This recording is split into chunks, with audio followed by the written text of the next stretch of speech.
Welcome to episode 130 of the Guardian 1 podcast. We record live Thursdays at 8 p.m. Pacific, 11 Eastern, right here on twitch.tv/Guardian 1 Network. My name is Remy, and tonight I'm joined by Jez.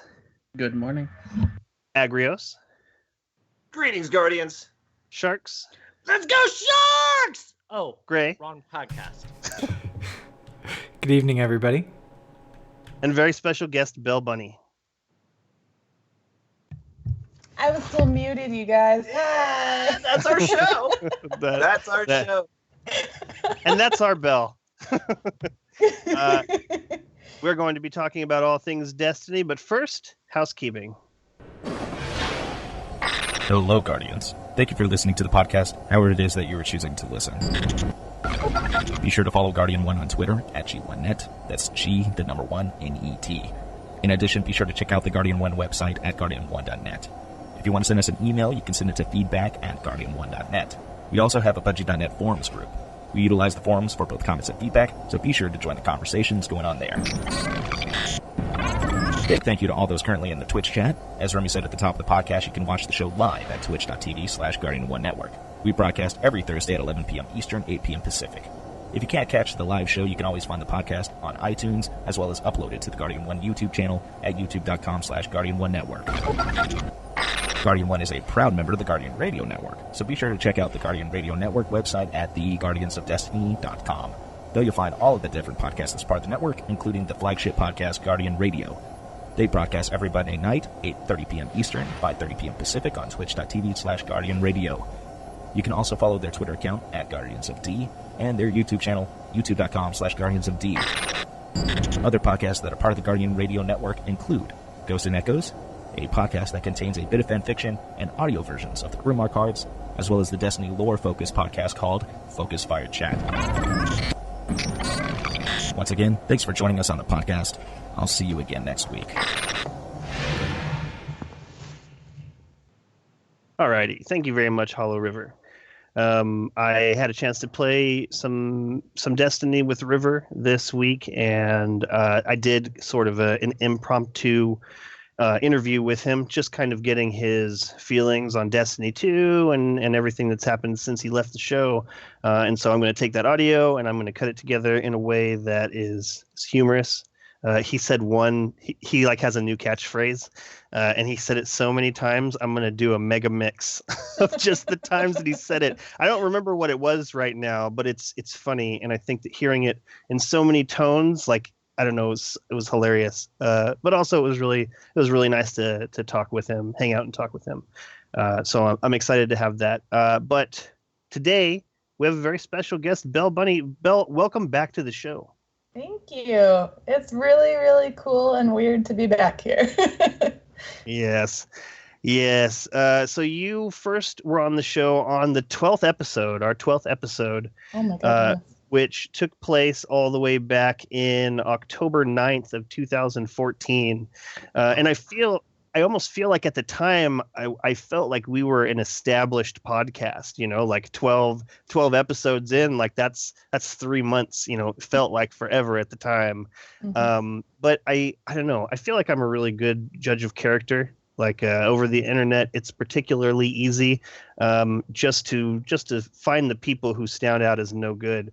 But I saw you rising through the the Destiny community. You had something to say, and it was very interesting. And so I knew I had to have you on the podcast. And since then, you've actually been on the podcast. Let's see, 1, 2, 3, 4, 5 times. You've been on the podcast 5 times, with the last one being in June 29th, 2015. That's been way too long. Way too long. Oh, man. And so, I'd really love it if you could just recap what has happened to you. Let's just say since that first one. Let's say since the first time you were on the show. Were you part of any amazing charity drives, or did you start, let's say, a group with tens of thousands of we'll call them dames, because they clearly have some sass there.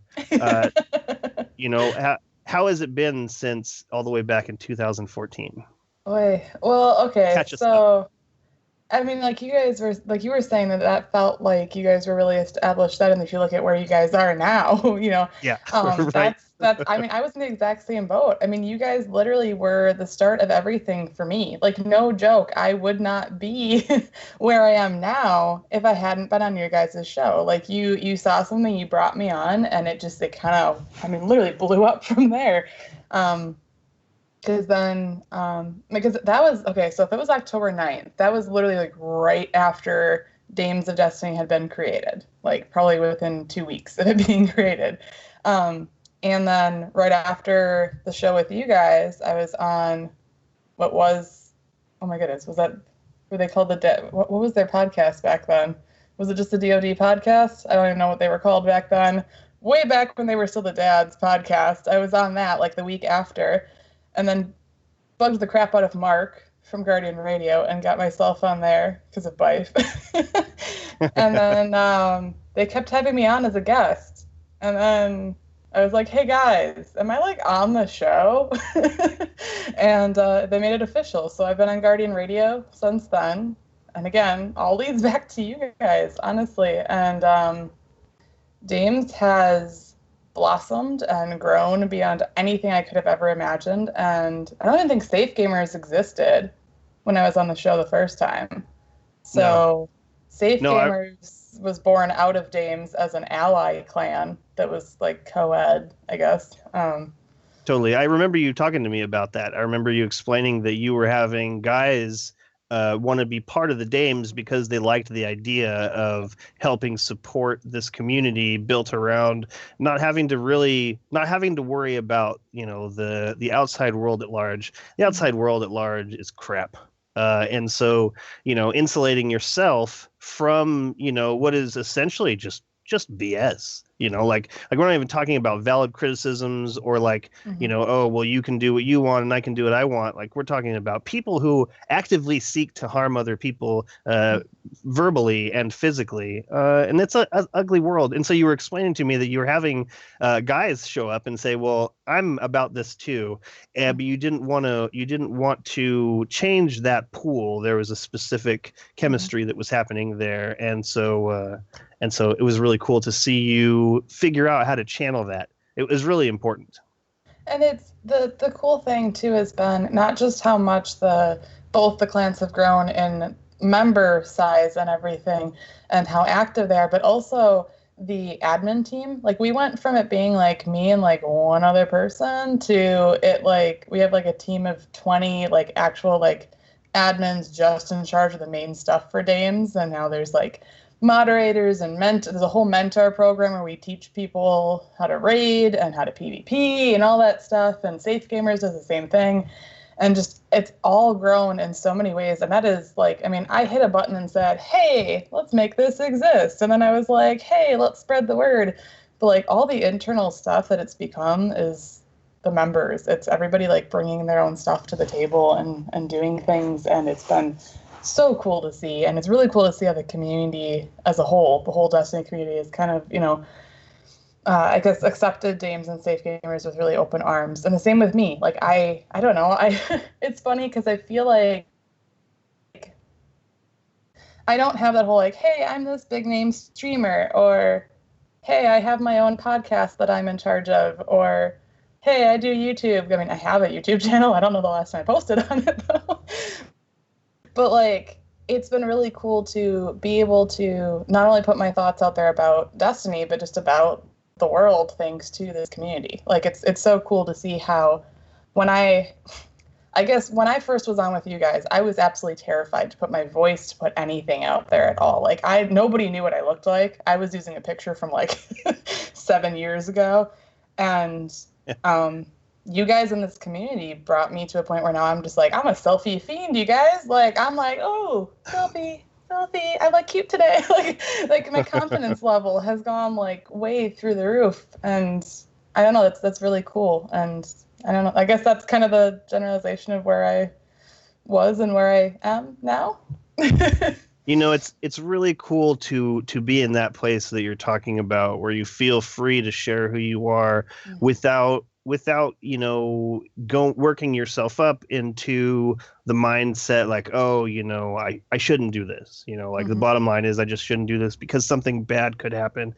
And it's really great. Like, this is part of what I think the Destiny community in general, but, you know, like the dames and safe gamers, like you're saying specifically, is you're surrounding yourself with people who like the idea of having a comfortable exchange of video games with people, you know, and you know, the idea that you can ask for help, you can safely reach out to another individual, and they're not going to talk down to you. And I mean, that's just the beginning. You know, the talking down to you is just the beginning. You know, there's a whole other level of BS that is out there.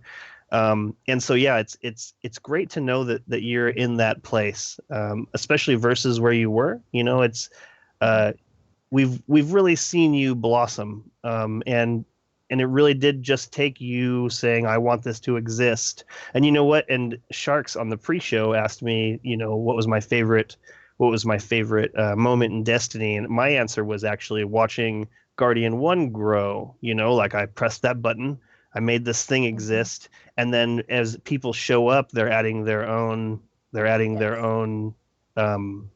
portion, you know, and so it's starting to take this really amazing shape, and you could not have seen that before you pressed that button to make that exist. So yeah, no, it's really cool how it goes from this idea to reality to way more than you ever could have imagined because of what everybody brings into it. It's really cool. And I think that sums up, like, you know, each of our smaller communities that we've built, whether it's, you know, the one that surrounds a podcast or surrounds your clan or whatever it is, but also just the community as a whole. Like, you know, we've made the experiences that we've had, you know, whether it's a lot of times it's because of the lack of something, right? So say that there's something in the game that we're just like, oh, well, that kind of sucks.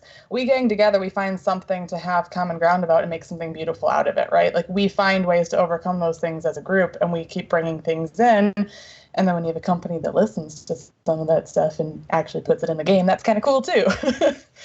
But, you know, that specific idea, it permeates the entire thing. Like, there is no grimoire in the game, so Ishtar Collective stands up and offers a place where all of this is linked together. You know, like, there was no looking for group in Destiny, and so here are these websites and these applications who stood up and provided that for the community. So it's not even just in what you're saying, it's the whole thing. The whole thing, that people come together and do these amazing things. So excellent. I'm going to ask you a couple questions, and then I'm going to hand the talking stick over to the other panelists. And so I would like to begin with video games for you, Belle. Like, where did you start with video games? What was the first video game that you like just spent so much time on and would buy yourself a trophy that says Belle #1 and then the name of the game? Like, is there a game out there that you were the master of your domain there?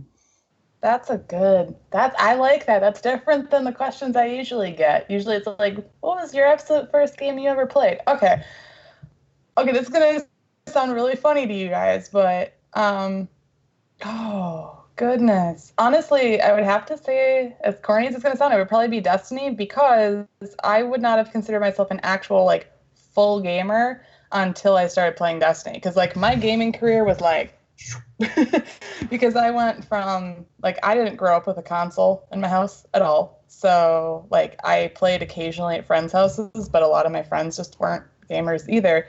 So it wasn't until like I started playing. I played COD for a tiny bit, but that I don't want a trophy for COD. Nothing against those who like COD. Just I don't want a trophy for that. I don't really want my name connected to it a whole lot. So it's just me. But that's a Sharks whole is different... crying right now. I'm sorry. Sharks is crying right now. You know what's to be fair, I haven't touched the game since like high school, so there's a good chance it's a totally different experience now. So maybe I have to give it another if time. you didn't like it before, you would hate it now. So no. For me, it wasn't so much the game; it was the people that made it not a good. No, you're totally right. Absolutely. Which is why games exist. Honestly, I went into Destiny assuming that it was going to be like COD, and it wasn't. But anyway, so Halo was another one I spent a lot of time on, but Destiny has been the one that I've spent the most time and effort in. I don't think I've done that with any other game. I mean, there's indie games that I've absolutely adored. I spent lots of time with Portal, but that's not quite the same kind of... I don't know if I get like an award for on my shelf for playing Portal. I don't know. Did you finish it? Well, yeah. I mean, I don't know. That's pretty good. It's not. That's not a bad thing. Portal was a good game. I think that I wouldn't mind having a trophy for Portal. Can it look like the companion cube? Yeah, I think that it should. I think that it's fitting. I don't think it can. Excellent. Because you threw it in the garbage. You threw it in the incinerator, you cruel right, person. you monster. No, yeah, Destiny I think would be the one that I would say overall I've definitely spent the most time and effort and felt the most pride playing. So yeah, no, and your experiences I've seen, as much as like the Call of Duty has a very toxic community. I'm not saying that everyone is. I'm just saying I don't know that I've ever seen a like percentage-wise more toxic community, and I think that it has a lot to do with what kind of game it is. To be perfectly honest, like Remy, those people have a hard time. You should really try League of Legends. I want to try League of Legends. Or is that? It's worse. Oh right. No!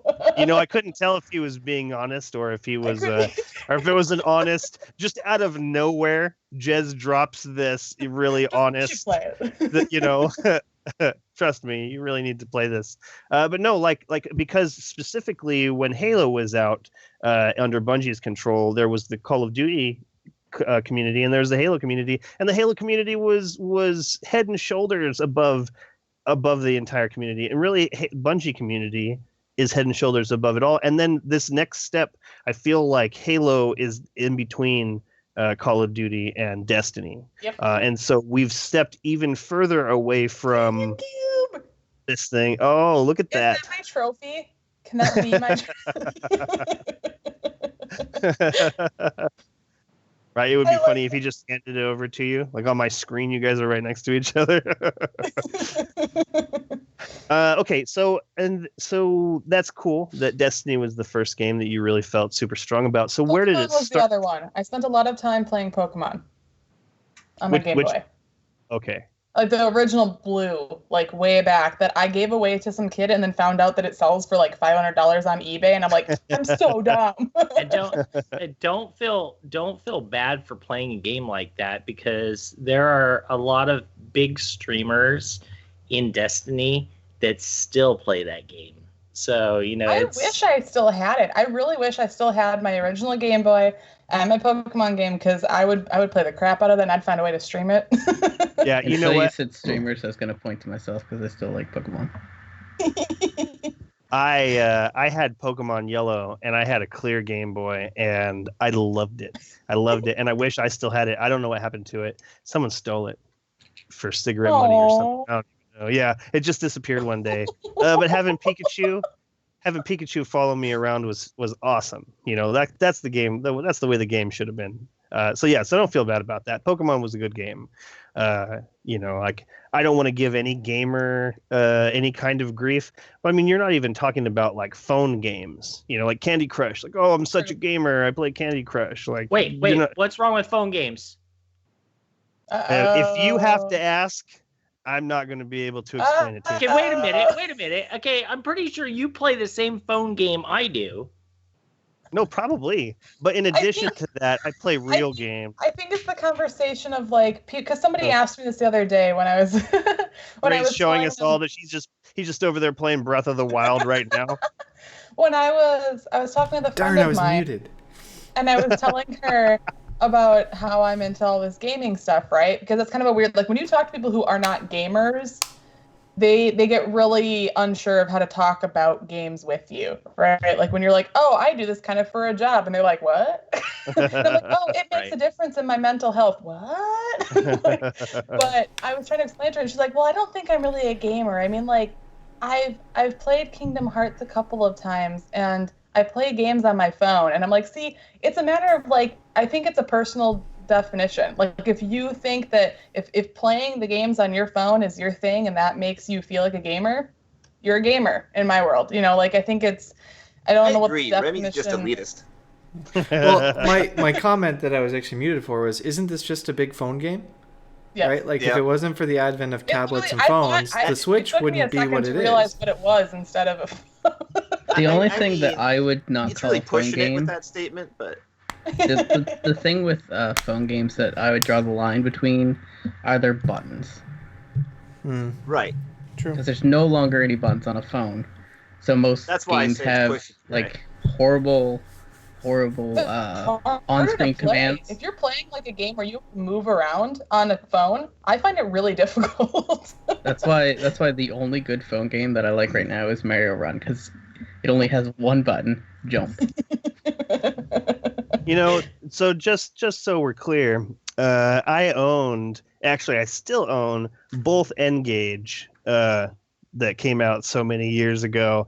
So I'm a big fan of phone games, actually, but both of those have buttons. Agrios, you look confused. You know what N-Gage is, right? N-Gage wasn't a phone. It was. I agree. No, sorry. No. It was a handheld with a phone attached. Right. Yeah, it looked like a giant taco. You talk to it from the side? I have no idea. It's because it was made for gaming. That's why. Yeah. It was made for gaming. And I played some games over it. The N-Gage, N-G-A-G-E. It was a phone. And I had both of them. I had the regular and I had the QD. And on lunch breaks, I would play like Worms over the cellular lines with other people. Like awesome. So Worms is super awesome. There it is. Jez has provided a link. This is the original N-Gage. It's Nokia. Yeah. It was the predecessor to the Shield. The thing is, when it came out, there were other handheld game systems out there. And so, really, if you wanted a true gaming system, you didn't go that way. But if you wanted to have basically what it's ended up now with phones and everything all packed into one, that's what you kind of wanted. But that's funny that you own that. Jess hit the nail on the head. It all comes down to, are there hardware buttons on the device designed for gaming? If so, it's a gaming device with a phone built in. Otherwise, it's the other way around. The one thing I do have to say is on the I was going to call it the 3DS, but it's a Switch.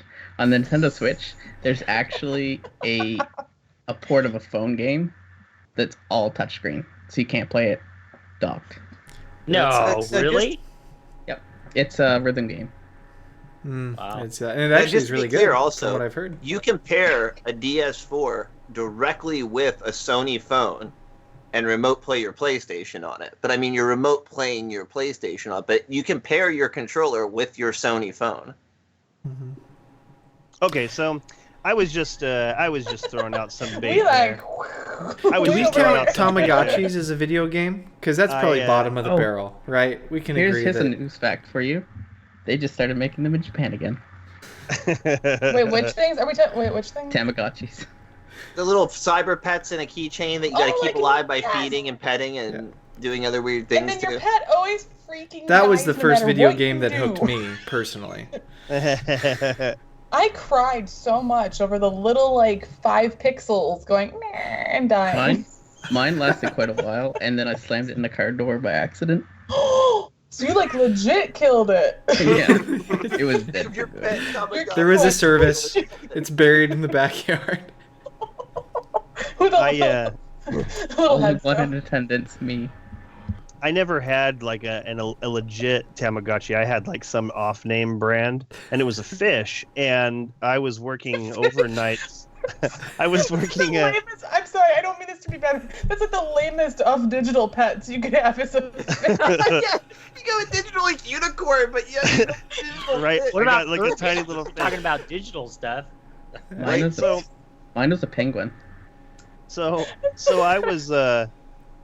I was working overnights at Walmart, and so I had this thing with me, and it was like all the time, like it wanted my attention during the day, and I'm like, look it, I'll clean up this poop and I'll feed you, but I need some sleep, like I need some me time, like I understand, yeah, and so like overnights while I was working, it wasn't a big deal, it wasn't a big deal. It would sleep, but then when I was in class or when I was trying to sleep, it was always really mad at me. And then one day it turned into a snake. Like it was a fish one day, and it had like some bad stats going on. It Spontaneous wasn't happy, evolution. and it just turned into a snake. And so I played. If you add to your fish, it turns into a snake. That's the Awesome. lesson Right? you all learned today. Right. You didn't know, but you had a weird Pokemon ripoff. Your Magikarp evolved, dude. And the Gyarados, that is what happened. Oh my gosh. That's exactly what happened. Magikarp evolved into Gyarados. That would be It's a funny if mistake. that's what that was. The graphics were just really bad, and I was like, "What is even this? It was a pencil eraser, and now it's a ruler." I don't understand. Backspacer 44 pretty much nails the way I feel about it. It says gaming is gaming. Is it a software game? Can you spend hours playing it? Do you get enjoyment from it? Then it's gaming. Think video game, high school movie, lol. I've never seen that movie. It sounds very interesting. I'd like to go to video game high school. But yeah, I The mean, show. I feel Yeah, I think it's on Series? Netflix. like if it's a game and you play it, then you're a gamer. Oh hi, look it. I caught a runaway. Oh. This is my youngest. Say hi, movie. Hi, here. You want to hear him talk? Say hi. Hi. Hello. So, Can you say booby? what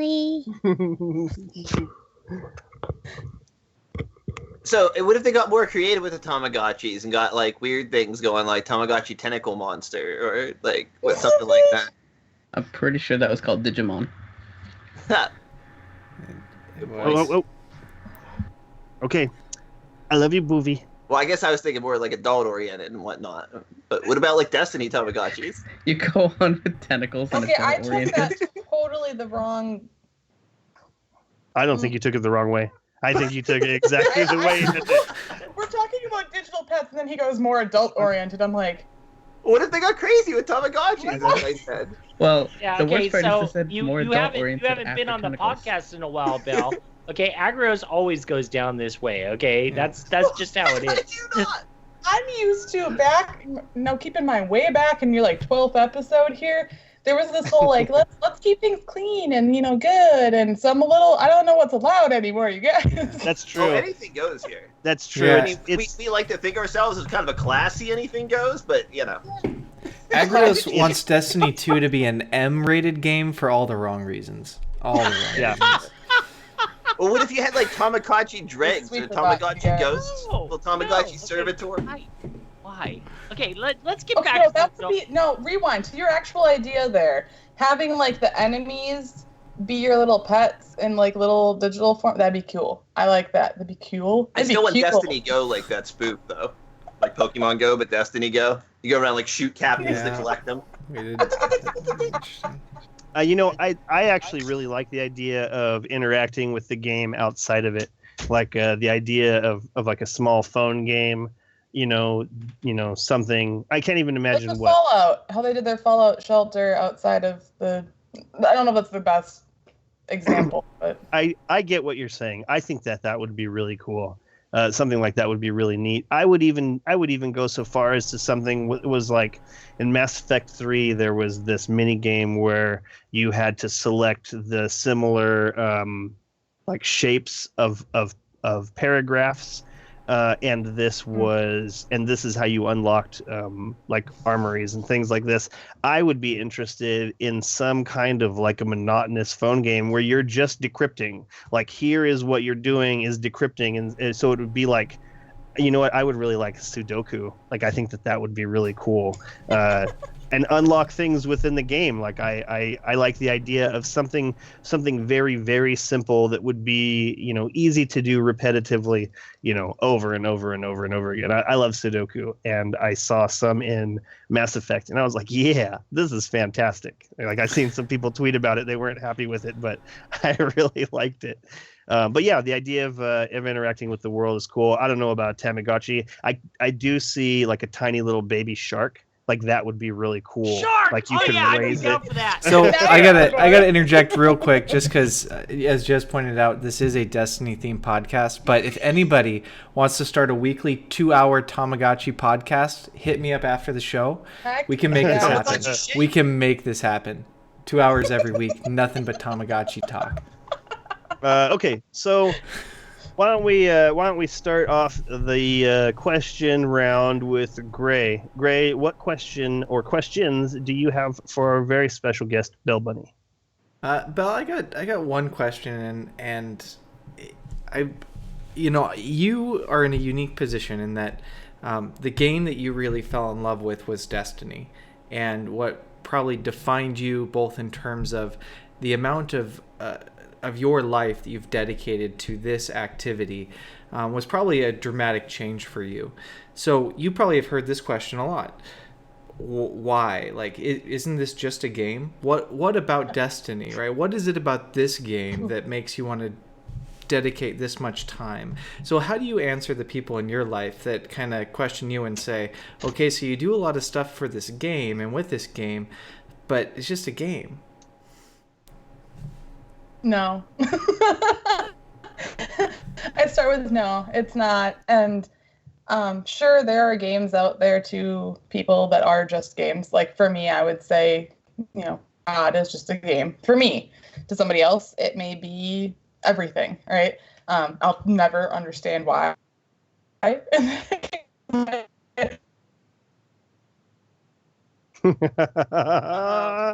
gotta take a picture of this. It's so good. No. Try again, Bell. Okay, you just went buzz. So start from the beginning. No! Did I do a weird freeze? No, it wasn't you. It was Skype. So start from the beginning. Let's hear it just again. So you know, this happened during EBD over and over again, and they kept on, like, if I would freeze, like, they would all take a picture doing that with me every single time.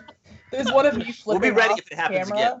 Yeah, we'll definitely be ready if it happens again. Okay, Thank you for warning us. Okay. So pick up right at the point where you were like, ha ha ha ha ha ha ha. That's where you cut out. Actually, it was like robot. It was like robot laughing to nothing. And then you were like this. And you were like this. Oh goodness. Okay. No. I don't know. So basically, my answer is that, why Destiny over other games for me? To be honest, I still am not 100% sure as far as the actual game itself goes, other than the fact that I was at a point in my life where I was interested in games more than ever before, because Halo kind of had opened me up to that.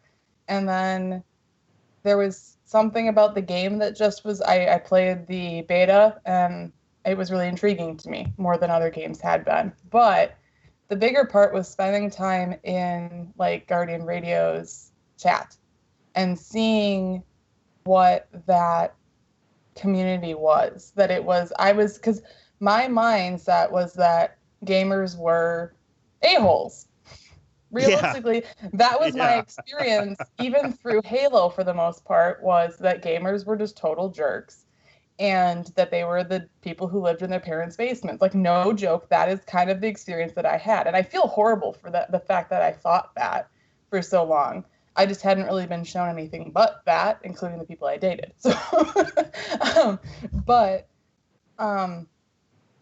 the Destiny community immediately, like before the game was even out, immediately showed me that gamers were not all a-holes, or at least not all the time. And that meant a lot to me. So honestly, for me, Destiny is so far from a game. Like, to be honest with you guys, until Age of Triumph came out, I hadn't even updated Destiny in probably about 2 months.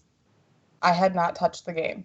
I was still on a podcast talking about the game every week, but I hadn't actually played. But I still felt just as much a part of this community and just as connected to the game as ever before. And that's weird. And I think that's just because... Did you freeze? Tomorrow, which would really suck. Well, did I freeze? That was really a good one too. You were like, I just felt that was because. No, here's the thing though, Belle, is like you've been practicing with your selfie shots, so your freeze moments are perfect. Oh well, thank you.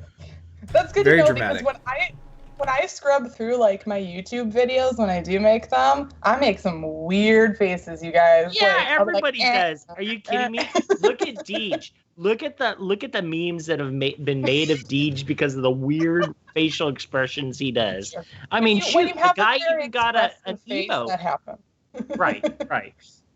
But anyway, I don't know. Basically, long story short is it's way beyond just a game for me, because not only have I made new connections and made a change for myself personally and just how confident I feel, but also on my absolute worst days, like, okay, perfect. I'm going to get really real for a second, you guys, if that's okay.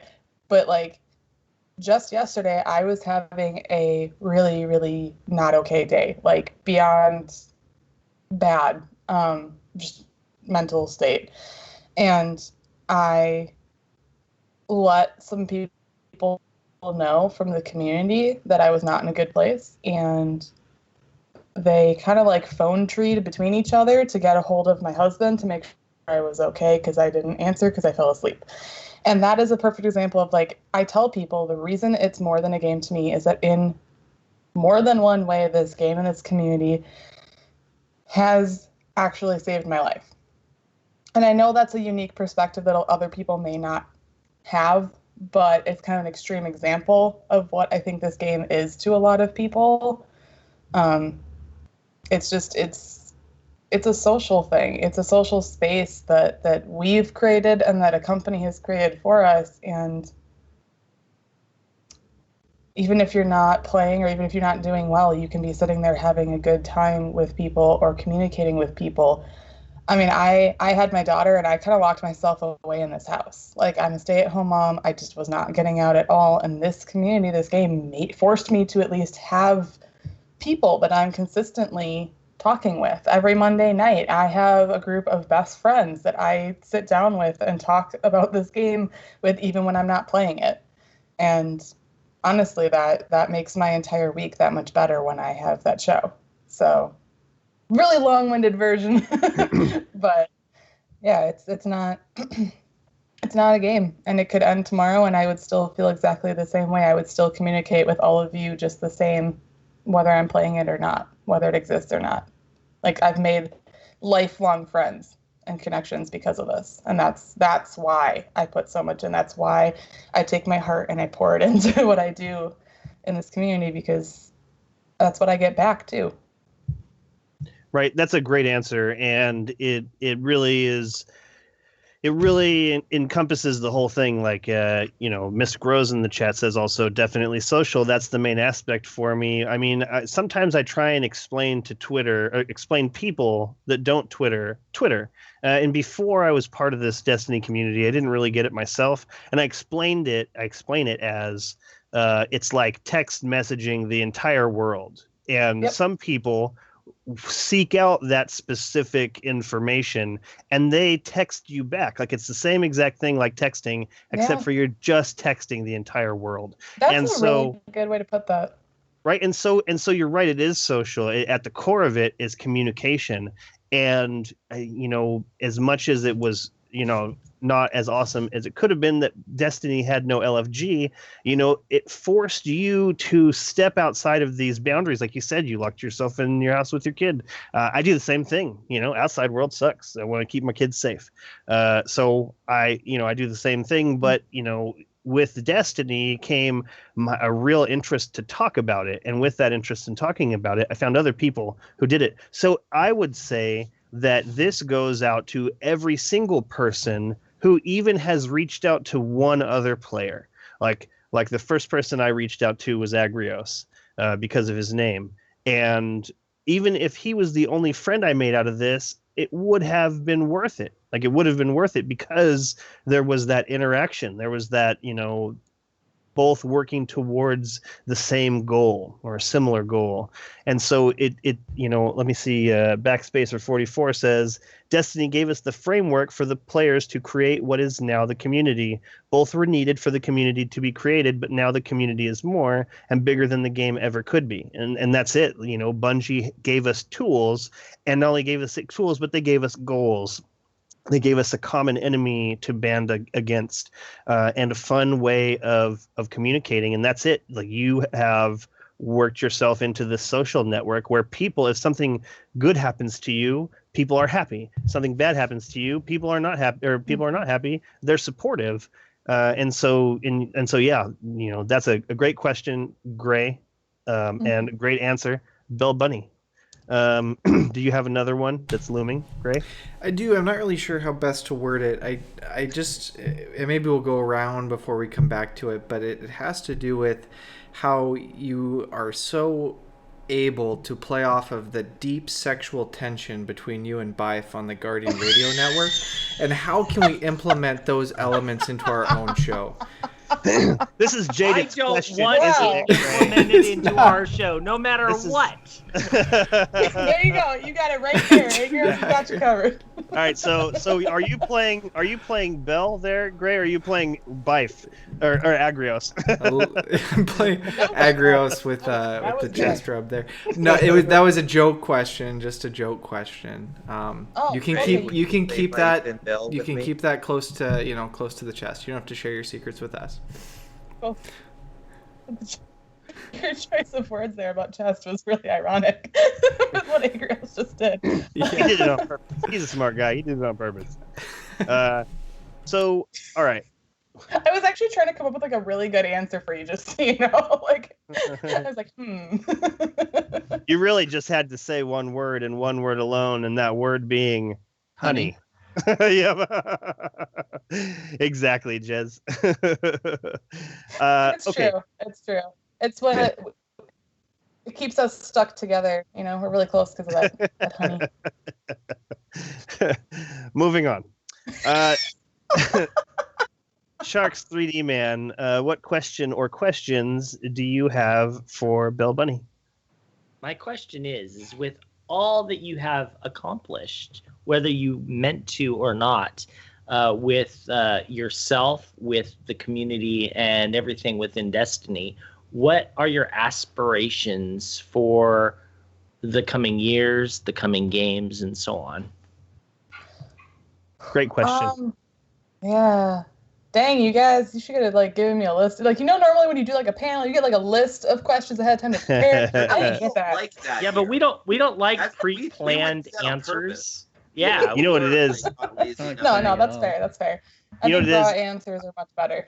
I want to apologize because they get that from me. I didn't ever send out sheets like that before, and so I just point blank them. It's kind of like you get picked on by the older kids at camp, and then you pick on the young kids that come to camp. I like how they tried to play it off as that they just want really raw, real answers, and you're like, no, we just don't plan things here. No, that's it. No, Remy would throw these stupid questions at us, and I would say every week before the podcast, I want to know what the question is beforehand. He's like, okay, Sharks, okay, and would never give it to me. And now it's like I'm damaged goods, and now I'm doing it to you. I'm sorry, Belle. No, that's fine. That's fine. No, okay. So aspirations for the future.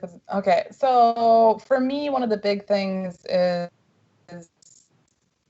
I Okay, there's a couple different answers. So within Dames and Safe Gamers, it's obviously just expanding, finding not because we're wanting large numbers. Like I think people misinterpret that as clans. We're constantly trying to get more people pulled in, and it's not because we're like we want to be like 10,000 strong because we want to gloat that number at people. No, it's because the purpose behind those clans existing. We want as many people as possible to have that experience that we get to have, right? Like we want to share that with other people.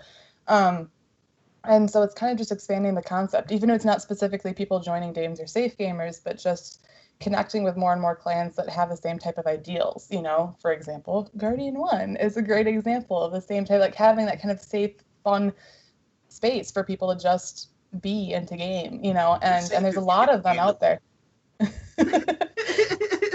And there's a lot of that's one of the things Safe Gamers have been doing recently is starting kind of this like making Safe Gamers like an umbrella thing, and then connecting with other clans that they support, basically. You know, kind of like how Guardian Radio has like these other podcasts that we go, hey, you guys are really awesome. We want to connect with you. Same type of thing. And so I want to see that grow, because I think that there are so many amazing clans and people in this community to celebrate, and that don't always get the spotlight that they deserve. And that's something that I really want to work towards. The other thing is, for me more personally, obviously I want to do more things. Like I want to actually have a streaming schedule and stick to it and do that, because it's something that I have a lot of fun doing, but I have like really, really fallen off the wagon on so many times. But even beyond that, I think it's just, I want to find more and more ways to incorporate the importance of, I guess, like self-care and mental health into the gaming world. That's something that's, like I just said, my answer to why this is more than a game to me is because of what it's done for me. You know, I guess for my mental health, honestly. And that's something that I deal with all the time. And it's something that I know a lot of people, when I talk about it, open up about. And I think that the gaming world is a great place to escape from reality, but it's also a really great place to use as a reflector for the rest of the world. Like so many things that happen in the gaming world are exactly a mirror of how the world as a whole works. You know, like we see people being jerks to each other. We see people being great to each other. And the way they do that is the same. It really is. It's just, it's online versus in person, and they bleed together. They really do.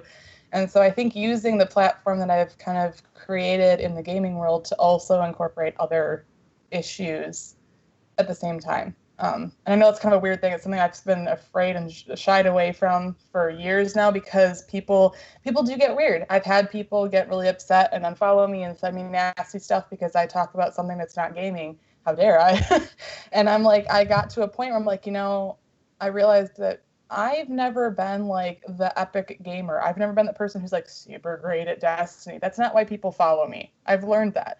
People follow me and support me because of me, because of what I do, because of what I say, whether it's about Destiny or not. And I'm learning that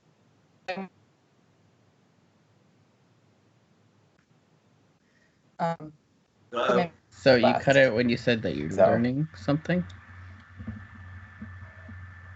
Yeah, you cut out when you said something about what you were learning. Itself. Oh my goodness. Maybe still coming through. We lost her. Yeah. Maybe the Vex showed up at her house. Maybe we're about to find out the answer to the question we're about to ask her. I don't know what I last. Okay, so we lost you when you said that you were learning something. I don't remember that I was learning. That's fine. Oh no! I mean, you learned it already, so you don't need to really go back there. But that's what happens with our raw questions that we don't let you be prepared for. Is that you know you can't go back to the moments you lose. Yeah. Sharks is muted, but he thinks he's talking. So yeah, I see that. Damn it! Move the show Damn along, it! Okay, no, what I was saying is it doesn't matter. It really doesn't matter, because you answered the question anyways. And what I wanted to say to you before I let somebody else take their turn at asking a question is just keep it up. Because I know, like, I am in the same boat you are. I had some stuff happen with me, and this game has helped me. And having people out there in the community, not only that you can talk to, but people that understand that and want to push that forward, whether there's people that agree with it or not. Yeah, whatever. There's always going to be some asshole out there that's gonna, not be cool with what you're doing. It doesn't make a difference. Keep going with what you're doing. You're doing a great job. Thank you. But I think that's what I was saying, that I've learned is that's not why people follow me for Destiny per se, but for who I am, and that I'm learning to push myself to not be so afraid to just keep doing what makes me feel good within that platform.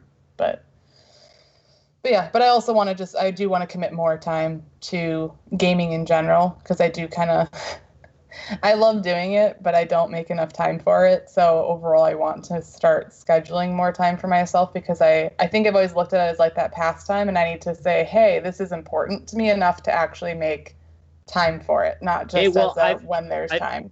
I've said it before, and we're friends on PlayStation. You just hop on during the day. I'm on all the time. Agrios is on all the time during the day. All right. And we've even been getting Remy online, but during the day, during the middle of the day. I know it's amazing. But no, just if you see us on, you don't have to message us. Literally just hop into my game and we will play. And if you wanted to run a raid, we will figure out how to get a raid going or whatever. So don't let anything stop you. Join our groups, and then we won't hear Mark and Caleb saying, "Oh, well, you haven't done this week." All right, you'll be saying, "Yes, I did. I did it with Agrios and Sharks." So there you go.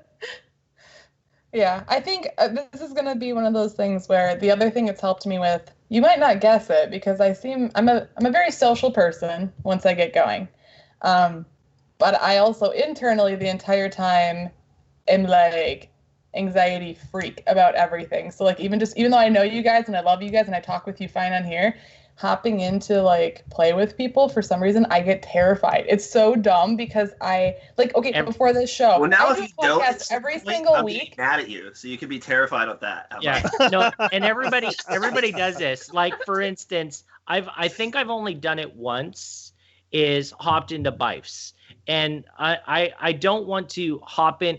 Like, I'm friends with him. We've done raids with him. We've done all kinds of different shit with him. But I don't. I'm totally with you. I totally understand. You're like, oh well, you don't want to do that. But at the same time, this is what's in the back of my mind, and I like you have to push this forward. Is like, well, obviously we're friends, so just do it. And then if that person that you jump into, they don't like you doing it, they're either going to say it or they're going to unfriend you, and then they weren't worth the any little bit of it anyways. So, or if they just politely, that's the thing. If like I have plans, like me and Sharks are sitting there waiting for Remy, and Remy is like, I got like just enough time to run one Nightfall. I'll be right there. We're waiting for him, and someone jumps in our group. We just politely say, hey, Remy's coming. We're about to do this thing. Right. You're available in like 45 minutes. We'll join back up.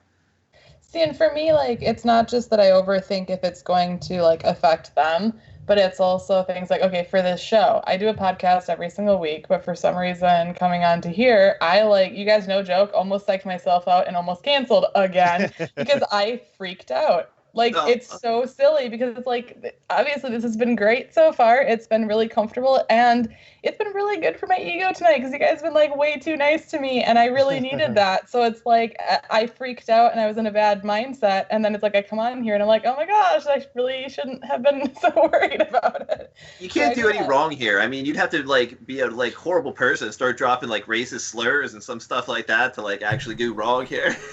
I sometimes ask really bad questions, and that doesn't go over so well with Remy. I've gotten in trouble the last couple weeks. It's true. And Gray's still here, so that means we're really lax. You know what? And really, I think that it's safe. I think it's safe for all of us to say that, while I definitely recognized the greatness that you were going to become, it's kind of like, you ever seen Minority Report? There's this part where the person is like, oh, well, how do you know these things are going to happen? And the one guy rolls this ball along this console, and it starts to fall off the console, and the other guy grabs it, And he's like, well, why did you stop that why did you grab that? And he was like, well, because it was going to fall. Well, how do you know it was going to fall? Well, I just watched all this happening. It was clear that you had the drive and the interest to do what you were going to do. And so, just hitch the wagon right to that. Yep, this is one. I could pick him when I see him. This Bell Bunny is one to watch. And so it was nice. It was nice to have this platform. It was nice to have this platform for you to jump on and discuss. So excellent. Okay, did that answer your question? Excellent. Agrios, what question do you have for Bell Bunny? All right, so you've afforded yourself some, you've earned yourself some celebrity status in the community. You've got, some experiences to go along with that. What's the most exciting thing that all your success in the community has brought to you? Like, what experience may you not have had otherwise that you got to have is really personally exciting to you, not just like fulfilling, as in, I know you've done a whole lot of awesome charity work, and that may be your answer, but I may be looking for more of, got to play with someone, got to meet someone, got to go somewhere and kind of got to geek out about it because of all the hard work that you've done and status in the community. Okay, first of all, I just have to say it's still really weird to me that, like, you guys and other people do this whole, like, oh, you're kind of a celebrity in the community thing, because I'm still, like, over here, like, oh, I'm just Bill Bunny, I'm over here on Twitter saying random shit, like, I don't, it's weird. It's weird to me. I don't know quite how to handle that, but, so I think I'm going to give two obvious ones and then one that's more of a very small personal experience. So, the obvious two would be getting to go out to Bungie and touring Bungie, and then having Cosmo take us out to, it was Joey and I, my husband and I went out, and having Cosmo take us out to lunch, and then throwing a small kind of unplanned get together out there and having Deej and a couple other Bungie employees just show up and get drunk. Nice. And so that was cool because that's something that I never would have even imagined, especially because my husband is the one who's always been obsessed with gaming. He's the one that got me into it early, and he's the one who was like, oh my gosh, I want to work for Bungie so much, and now I'm the one who's like, I'm going to work for Bungie. So that was really cool for him. Then it was something that I never even would have like imagined ever even wanting to necessarily do, because that just wasn't my thing like a few years ago, But also, what was DestinyCon last year and is GuardianCon this year was probably one of the coolest experiences of my entire life. It was also one of the weirdest because that was where that whole celebrity thing came into play, that I hadn't really had that a whole lot in person yet, except for like slightly smaller gatherings. But like going there and having people come up to the Guardian radio booth and be like, are you Belle? I'm like, yeah, like the Belle, I think so. And they're like, can I have your autograph? I'm like, I'm supposed to have one of those? I'm supposed to know how to sell like signed Bell Bunny on? Oh crap, so I had to make it up today. Like I'm sitting here like, how can I make Bell Bunny look cute? And I've never signed this before. But like it was just, there was obviously that whole like, oh my goodness moment of having people just walk up and know who I am.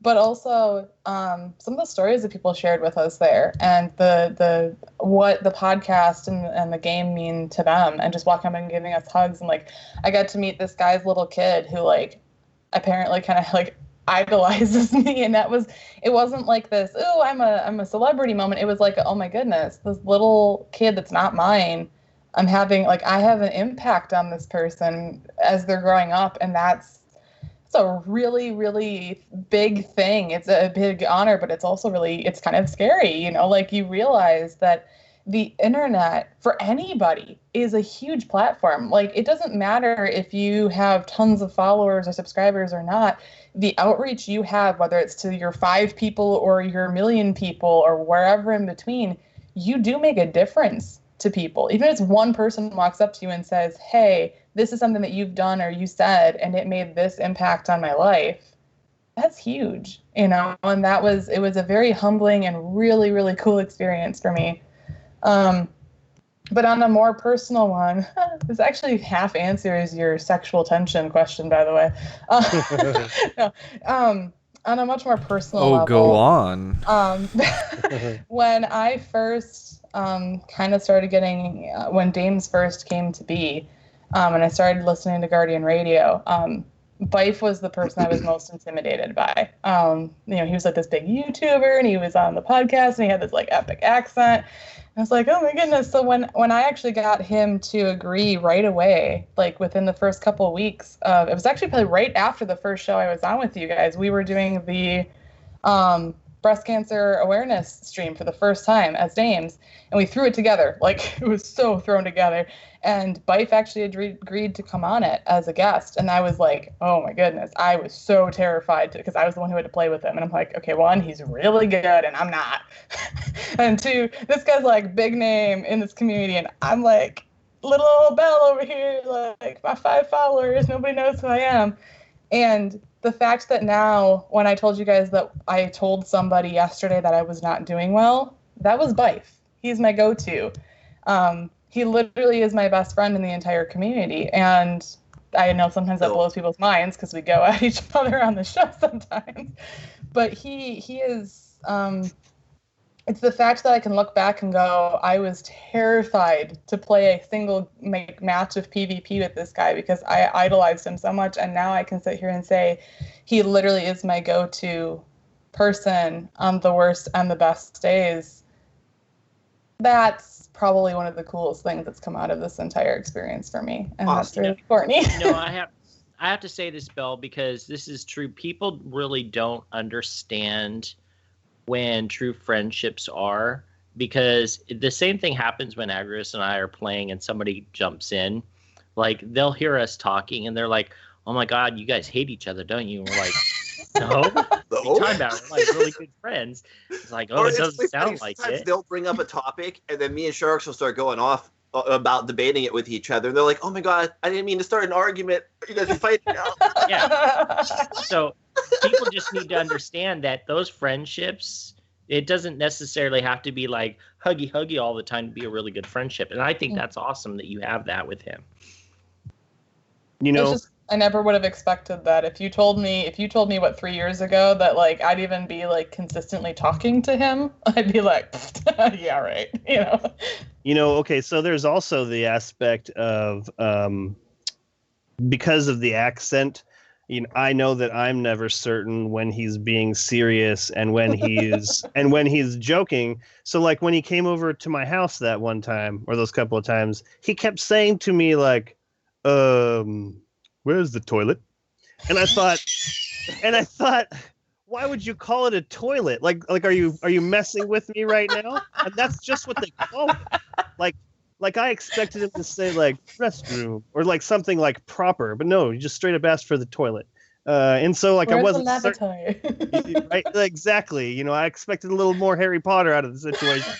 And instead I got like right down to business. To be honest, I feel like most of them feel like they need to dumb it down for Americans, so he's probably just trying to communicate with you on your level. No, that's what they call it. No, that's another thing that I thought about it too. But then I watched British people some think videos. Americans talk like cavemen, and they're right. We do. No. So, Oh, you know what? You're both right. Like Agrios, you're totally right. I agree. They way dumb it down for us as they should. But yeah, Sharks is right. Sharks is right because I've seen TV shows with just British people and they call it the toilet. But there was actually a YouTube video on this and they call it the toilet because that was what was in that room. They didn't have a bath. There's a separate like washroom versus the toilet. A lot of Europe is like in French, even when you're talking about like if you're asking where for the bathroom, you call it a toilet. And then like, in French, and then like if you're wanting to wash your hands or something, that's a separate space. I thought it was called the loo. That's a French term that the British will use, but it is not an English word, really. We should really get back to talking about Tamagotchis, guys. I agree with Gray. Yes, Destiny. We got so much Destiny to talk about. Bife derails things. Like you start talking about Bife, and you can't help but talk about British things. Like I go off on it all the time. So, but no, yeah, those would be probably the coolest things, and I'm really looking forward to Guardian Con this year being that much more epic because, one, it's going to be 10 million times bigger. Two, I know there's a lot more people that I personally really want to meet that are going to be there. Three, I think I'm going to be less terrified this year, hopefully, because I already got it like out of my system last year. And you were just talking about Bife being at your house. I still haven't met my best friend in the community in person. So this year will be the year I finally get to do that. Yeah, never underestimate how many people you reach in the community. It's amazing because, like, you have easily 20 times my followers, and I get recognized by fans when I go places. I've been recognized in the tower, just run up to randomly in the tower and, like, got messaged, but, like, Love Guardian 1 podcast and stuff. And, like, well, that's my favorite. It's just crazy. When you sign in and you see those messages, or it's like, it's always this one. Are you the Bell Bunny? Every time I'm like, yes. We're just going to go with yes. Yes, I am. But no, it's true. That's what I was saying. Like, no matter how many people you think your outreach is because of your numbers, you really can't base it on numbers, because you could be a person with 5 followers and you may have made way more of an impact on those 5 people. Well, I've also saw a report recently that you cut out, by the way, so I don't know if you're still talking, but there's a report recently that there are game streams are getting more views than ESPN, Hulu, Netflix, and HBO Go or something combined right now. Like, the game streams are getting more views than all of those services combined right now. Jeez. So, like, yeah, definitely never underestimate what you reach doing these kinds of things. Definitely. Well, and there's also the a large silent portion. I know that, you know, for every one comment you get, there's like 90 people who are not saying anything because there's nothing to say necessarily, you know? Well, just I know the same. years, I was just watching things, not even signed into services. Yeah. Right. Okay, moving on. Did that answer your question, Agrios? Absolutely. All right. Jez, my man, what kind of questions you got for our very good friend, Bill Bunny? So, this one's actually Destiny related because I can't think of anything and I don't really want to make her talk about herself anymore. I appreciate it. Bill, why are you Destiny so related? Cool? I mean, so with the launch of Destiny, it was actually super serious except for that live action trailer. And since then, they've pretty much tonally changed that to be kind of not very serious at all in any of the marketing. Is this a good change or a bad change in your mind? Ooh, yeah, we sort of talked about this on Guardian Radio very shortly the other day and really wanted to have like a full conversation about it because obviously with the only teaser we've had so far the stuff we have for Destiny 2 right now, it's all Cade based, which means it's automatically funny, right? Not that Cade doesn't have depth to his character in there too. It's just it's hidden behind all the jokes. And it obviously works for people. It obviously pulls people in. And I think at least going forward, they're relying on it specifically with Cade because, let's be honest, Cade is it's Nathan Fillion. Like, he's not Cade, he's Nathan Fillion, and people recognize that. So the humor plus him, it brings people in. It gets their attention. Personally, I'm good with humor. I like humor, but I did want more depth from the game than I think we've gotten. And I hope they don't just rely on the comedy. I hope that they go back to things like the Law of the Jungle because that was one of the coolest teasers I've ever seen. And it was really impactful and it made me think that this game is going to make me be like, really deep and I didn't get that. And I think they have a great opportunity in Destiny 2 to bring more of that in and find a healthy mix of humor and seriousness. And I hope they take advantage of that. But somebody made a good point when we were talking about it, saying that at least with the D2 stuff, it seems like maybe what they're doing is catering to both types of people. So you had, like, literally in the trailer, you've got Cade talking to the people who like comedy, and you've got Zavala talking to the people more like me who want that more serious, in-depth, deep conversation, right, from the game.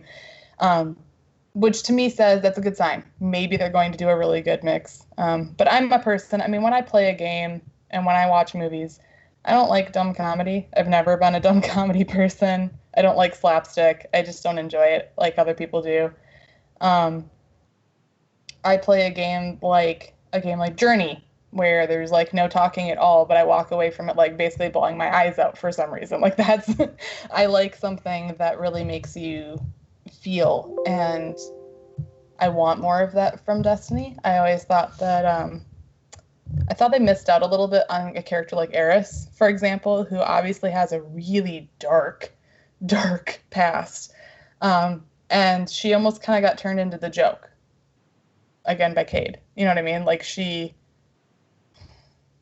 could have shared a lot of depth, and she instead ended up kind of being like batshit crazy girl in the corner while Cade makes fun of it. And that's, you know, it's an opportunity that I think was a little missed. And I hope moving forward that they can find a way to balance that, I guess I gotta learn how to like give shorter answers, you guys. Oh, the more you talk, the less we have to. All right, so this was a great question, Jez, and that was a really great answer, Bill. And I really echo a lot of your sentiment. Like it does work for some people, and I'm glad. I want Destiny to do good, because the bottom line is the game is going to be whatever the game is. Like Bungie has made no qualms about this is Destiny 1. You know, like there's a lot of criticism being slung at them about lack of story or lack of content or reused content, all of these things, and they held by it. Like they never came out and said, "Oh, well, we're sorry we let you guys down. This is Destiny. This is what we've made. We are proud of this." Not only have they not made apologies for it, but they're proud of it, and they should be. And so I want them to do well. I want them to draw in people. I want Cade to be who Cade is going to be. So like that first 2 times that the trailer cuts to Cade, I think is funny as hell. He's like, "You're all a bunch of misfits," and you know, like whatever he says there is so funny to me. But then he goes to that slapstick part with Gary. Like that's where it went too far for me, specifically right there, because the first 2 times, like I get it, he's not good at, you know, rallying people, and he's kind of thinks people suck. Like I get all that. I can stand behind that. But when he goes Gary or Gertrude, I don't know, but it's something with a G. Like I wish he said Gertrude. But yeah, like I think that the comedy went too far at that point, and it wasn't awesome to me at that point. Like I mean, it was cool. I really enjoyed it. I can't wait to see more. But yeah, you know, I hope that they take a darker turn. I mean, the city is in ruin and the tower is destroyed. So no matter how funny Cade thinks he is, there's still going to be serious tones. So to be fair, I just really want to quick say, I agree to an extent on the fact that it did go a little far for me to feel what I wanted to feel, like you said, because of what's happening to the city and the Traveler and everything. However, at the same time, I have to admit the Gary thing does make me giggle way more than I feel like it should. But do you know how many times I watched The Law of the Jungle? I watched that no less than 1,000 times. No less than 1,000 times. So many times I've seen that thing. It's beautiful, start to finish, and that's the tone that I want. Like it was a serious tone. It wasn't trying to be funny. It wasn't trying to be too dark. This is The Law of the Jungle. That was facts, you know. Supported by some great CGI. Agrios, what are you going to say? I think we're going to get our Law of the Jungle eventually here. I don't think this is going to be our only tone. Okay, so I think this is them breaking bad news to us. I think some bad stuff's happening if you care about the lore and care about the city. Like, this is not going well for us. They just dropped the bomb on us that we're losing all our gear and stuff. And they're even went so far as, you know, they want to reinforce this to the point where that was part of the video, was that we're losing our stuff. They literally show it to us blowing up in the video. So this is them breaking bad news to us. And I didn't think the Gary thing went too far, because I really feel like Cade's the totally irreverent one. Like, he doesn't even give Gary the time of day to even learn his name. He's just another bad guy that needs to be squished. So I felt like it went with his character. I didn't really feel like it went too far. And And like I said, I think we're going to get our Law of the Jungle later. I think they couldn't show us gameplay. They couldn't show us juicy stuff. They couldn't show us loot yet. They couldn't show us any of that. So the only good news they could give us with all the bad news was some good laughs. That's true. So I think that is a fair point. Like you're saying, comedy does sell, especially if you think about the fact that going into Destiny 2, not only are they trying to bring back people that have been playing it or did play it, they're also trying to bring in a whole new audience of people with this. And if they went serious the first time and people have that mindset about it, they may need to kind of rely on that humor. And like you said, I think that balances both for people who are like, oh crap, I'm losing all my stuff, I'm really pissed about this. It lightens it a bit. And then on top of that, it also, like I said, Nathan Fillion and humor sells stuff. It's kind of like how, like, you know, in magazines sex sells, like Nathan Fillion is sex. That sounds really Nathan Fillion in sci-fi sells. Not quite the way I meant, but you get what I'm saying. Like there's this, it's a sales pitch in a sense. And totally. I agree. As long as we get that balance, like you're saying, that I agree. I think we will. There's no way that they could sit there and go, oh, well, the city is like gone and people are dying and we're just going to laugh through it. I don't think they're going to do that, you know? Well, if you think way back to the original reveal, before we got more into the story and more into the juicy stuff and what the loot and the story was going to contain, like when we were first getting introduced Destiny, it was a lot looser. It was just like, hi, playing with their friends, gonna wave at each other, gonna shoot some stuff now. Like, it really, they came at it very loose to begin with before they gave us any details. And I feel like it's kind of the same plan now, although they had to give us bad news to start with about us losing our vaults and, you know, all our gear and stuff like that. So they had to push it even a little further, I think.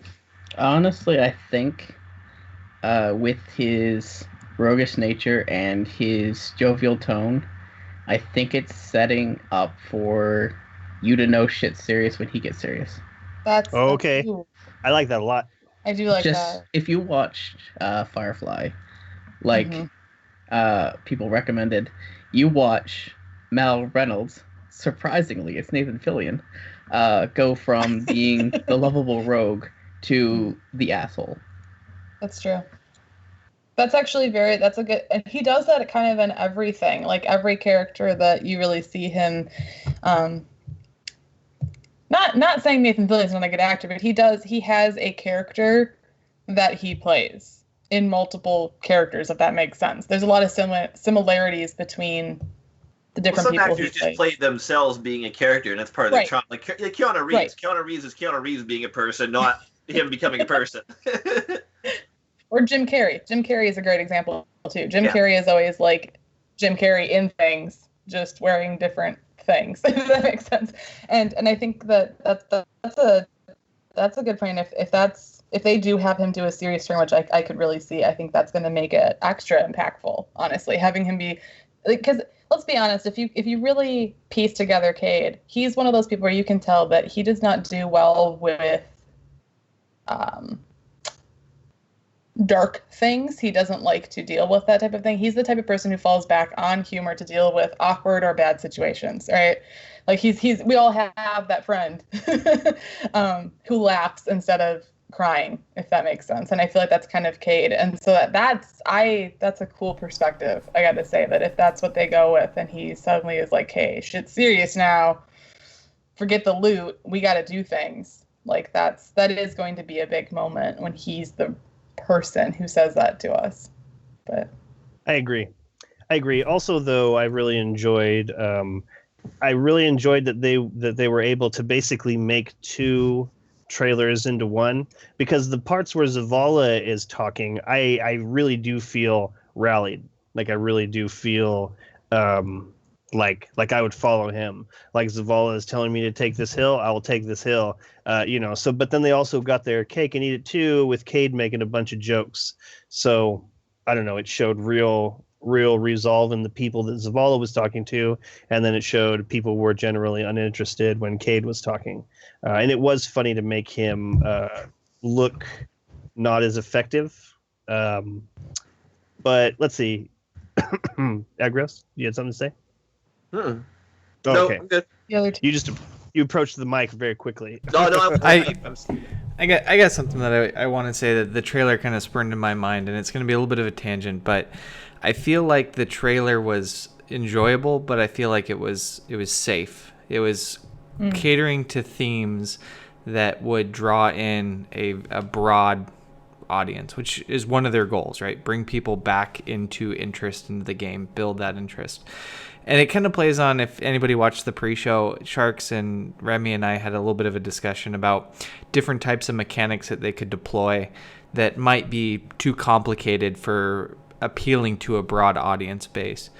And one of my fears as we go into Destiny 2 is Bungie going to play this too safe? Are they going to have the promotional materials and even elements of the story into Destiny 2 almost work too hard to be appealing to everybody, as opposed to having some risks involved in the game? And I think that's what I want to see in Destiny 2.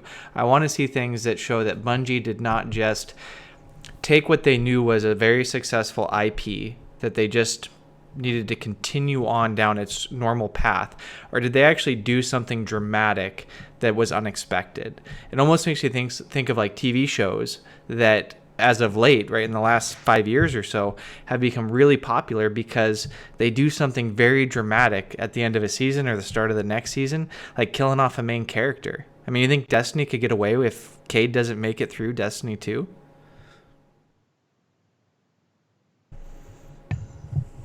I don't think it'd be a smart move. Here's what I want to add to it. Okay, so everybody, I've heard this a lot through the community, and it's not just coming straight from Remy. It's coming from other people too. Oh, it's just too much comedy. Okay. And I want to follow Zavala, I want to follow that leader and all this stuff. Okay. So Bungie has realized that they screwed up with the first Destiny, right? Okay. Well, there was no story and it was all super serious. Go and talk to the speaker and he speaks to you in a one monotone voice. How boring. You want to hear that? Or do you want to hear some guy picking his nose and then showing you the serious guy too, to show you that there's a mixture of both? All right. And that's what they're trying to do with a really, really short segment of, it's a small commercial. That's basically what it is. You get this with big movies. Look at Star Wars.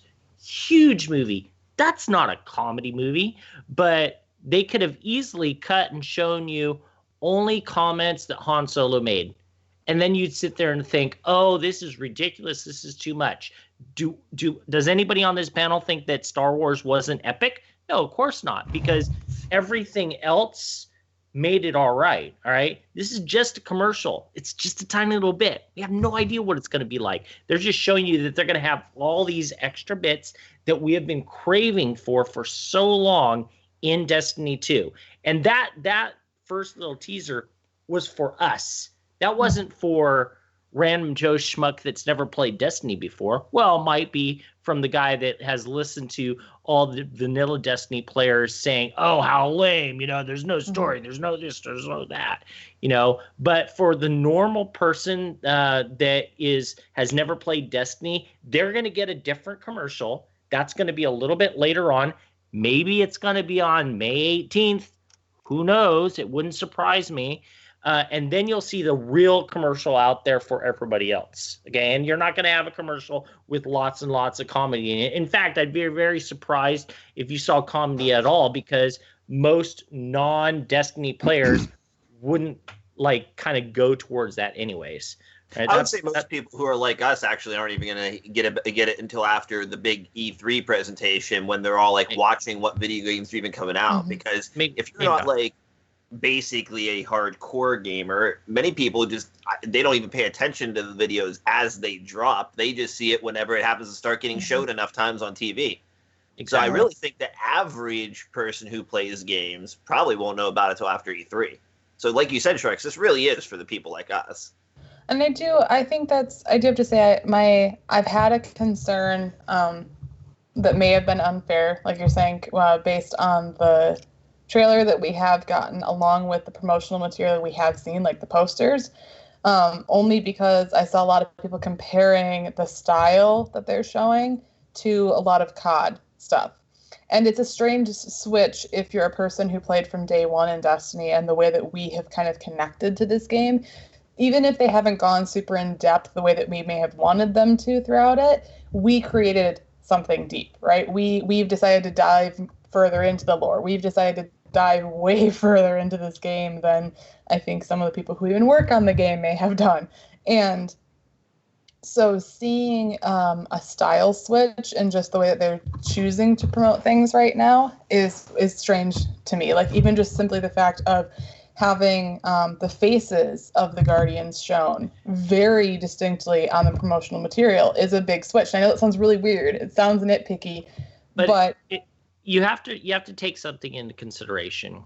3 years has passed, so it's been a long time.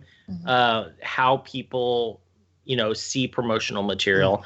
2, Destiny 2 is going to be different than Destiny 1 no matter what. So the promotional material, again, is going to be different. And then 3, look at the changes that have happened in Bungie. We don't know everything that's happened, but we know that there's been a lot of stuff that has changed. So let's just say maybe the guy that's doing promotional stuff has changed. So he's going to go down a different route anyways. I don't think with what we've seen, we should start jumping to conclusions yet. Everybody has. Every podcast, whether it be Guardian 1, Guardian Radio, or anybody else out there, we're all saying, oh, what? None of us will know until the 18th. And I think... Go ahead. I was just going to say, I think that the thing is that's... My point is that we, as people who have been so invested for the last 3 years into this game and have gotten a certain level of connection to it and created our own version of the game. I'm going to say that because, I think that we have created a different version of the game than what actually exists. I know that sounds kind of weird, but our experience of it is not what somebody who picks it up tomorrow is going to experience. It's going to be completely different. And I think that it's very hard for us not to make assumptions, to not jump on that immediately, because we do. And people see it as us whining. People see it as us complaining. And yes, there's people out there who do that. I think the majority of the people who are really invested, though, it's because we are so connected to it and it means so much to us that it almost feels like when we get worried about something about it, we're like, hey, this is our baby. This is something that we love. Our concerns, that means something to us. Right. And so it's kind of like if somebody was like, oh, hey, your child has naturally blonde hair and I might dye it purple tomorrow. And you're like, that might look cool, but you know what I mean? You can't help but be like, I don't know, that's mine. And we do need to work on stepping back and giving them a chance. Because like you said, we have almost nothing right now. We're so used to having to pull lots and lots out of absolutely nothing. As content creators towards this game, we've learned to do that a lot. But this is a time where I think that we do, as fun as it can be sometimes, I do think we need to step back and go, hey, this is what we have. This is what it might be. But there's a whole lot more to come. We still got months to go before, we even have E3, there's a lot of things and they always change and add things going forward. So, I think we do need to just kind of give it a chance. Just for my own information, is this are the people here in the panel and also in our chat, are we seeing this commercial getting a lot of commercial play on television type commercials? I'm not seeing it a lot in the things that I'm watching. As far as I know, it's just popping up as a Twitch ad here and there, and on YouTube a little bit, but not even. I haven't even really seen it as the pre-roll on a YouTube video yet. Usually when a game is about to come out or they just made a big release of something, you see it. It's constantly popping up. I haven't even really seen that. Yeah, I think that you guys are right about that. This was more for just kind of a, hey, for the community that currently exists, here's what's going on.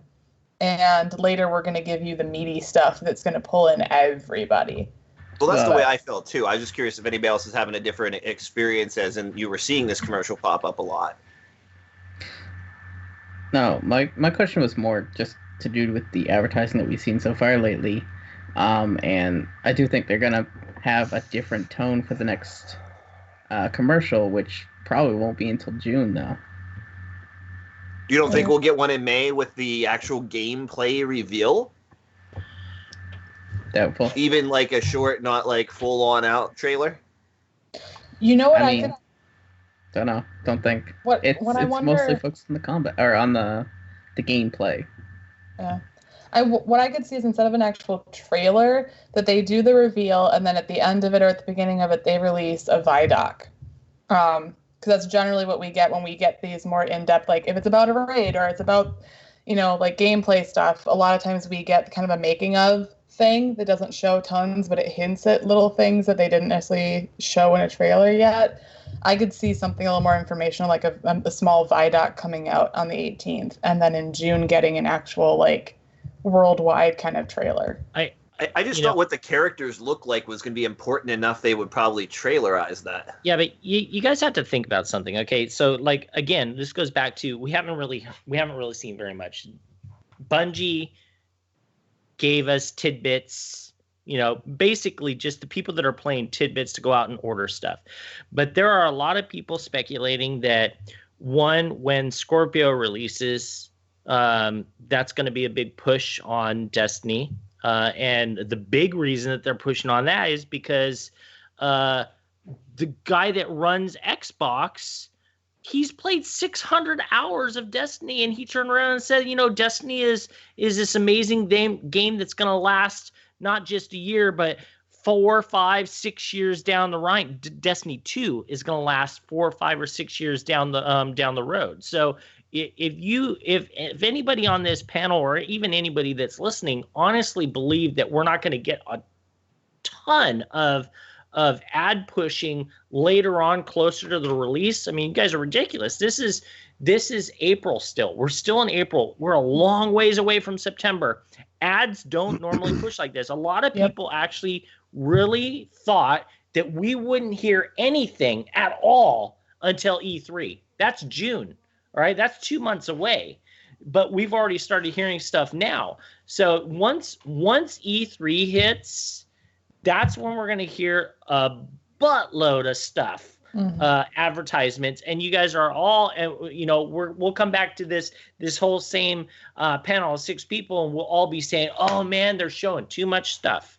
All right, that's what's going to happen. We just need. I hope they don't do that. Can I just throw that out there? That's one of my biggest things is I don't want it to, like, this was the example I gave for, I don't want it to be one of those where you go see a movie trailer and you walk out going like, well, now I don't have to go watch the movie. I really, really hope that they don't try to sell too much of the stuff at people who are brand new to it, because for those of us who've been around especially, I don't want that. That was one of the coolest things about walking into Destiny to begin with vanilla, was having no freaking clue what I was about to get at all. We knew almost nothing about this game when the beta dropped, And I think that's something that that's what made it so exciting going in. And I know they've kind of learned from some of their past reveals that they showed too much, but obviously a whole new game is a totally different ballpark than just a DLC. I think they obviously know what they're doing. I want to know almost nothing, honestly. I know I'm going to play it anyway, so just take my money. I'm going to wait till September, and I'm going to play the crap out of it, whatever it is, probably. So unless you make it like 100% MMO, then then I don't know if I could. Alrighty, and that marks the end of that segment. Moving on, Agrios, what do we have in the world of Destiny? Well, we had a hotfix land, they fixed a number of issues in the Crucible where elimination rounds were not ending and such. They fixed an issue where the treasures that Aegis earned from completing activities each week were previously not stacking, so that's not an issue anymore, thankfully for me. They fixed an issue where some sterling treasures were not dropping desolate armor. That's also nice for me, because I haven't opened any of my boxes yet. So now they're all fixed before I open them. And they also fixed it. They also added a change that prevents duplicate rewards with the new ships and the treasure of the Ages. All good things. They fixed a crash when respawning with Knuckles of AO active. And they fixed an issue where the weekly heroic story playlist was not progressing and the pushing back the darkness quest step of the A Tale of Two Guardians quest was working there, right? So they fixed that out. They also fixed an issue where viewing characters on Bungie.net or in third-party tools could cause some record book objectives to change state incorrectly, often resulting in a notification. That was annoying as heck, so I'm glad they fixed that as well. But that's the new hot fix in a nutshell. Anybody have anything to say about those? Thank goodness. Moving on. So as we mentioned earlier, the next gameplay update we get for Destiny 2 will be on May 18th. This week, we had the final new week of the Age of Triumph with the Wrath of the Machine raid. All challenge modes active. How was your experiences with the current raids up to date, Belle? So this is one of those moments where if I was on Guardian Radio, I'd get a whole lot of hate mail. I have not done them yet because my focus has been on doing all the smaller things that I can do in my book first that I know I'm not going to want to grind out later. So I'm trying to get basically everything I can done in the book that's also pushes me to actually be playing the game. Because I said I didn't play for like 2 months. I way made up for that in the last like 2 weeks. Like I've been playing a lot, and like let me put it this way, I had baby characters. I always had my main hunter that was always like, it's finally 399.999 because I can't get that last stupid chest piece to push me to 400.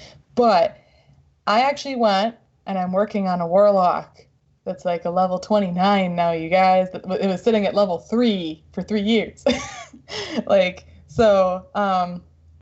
I really want to do the raids, mostly because I really want the cool new gear, and because it's been a long time, but I was kind of like, I'm going to let everybody who wants to really crank through them go do their thing without dragging me along first, and once you guys figure it out, then you guys can drag me through with you.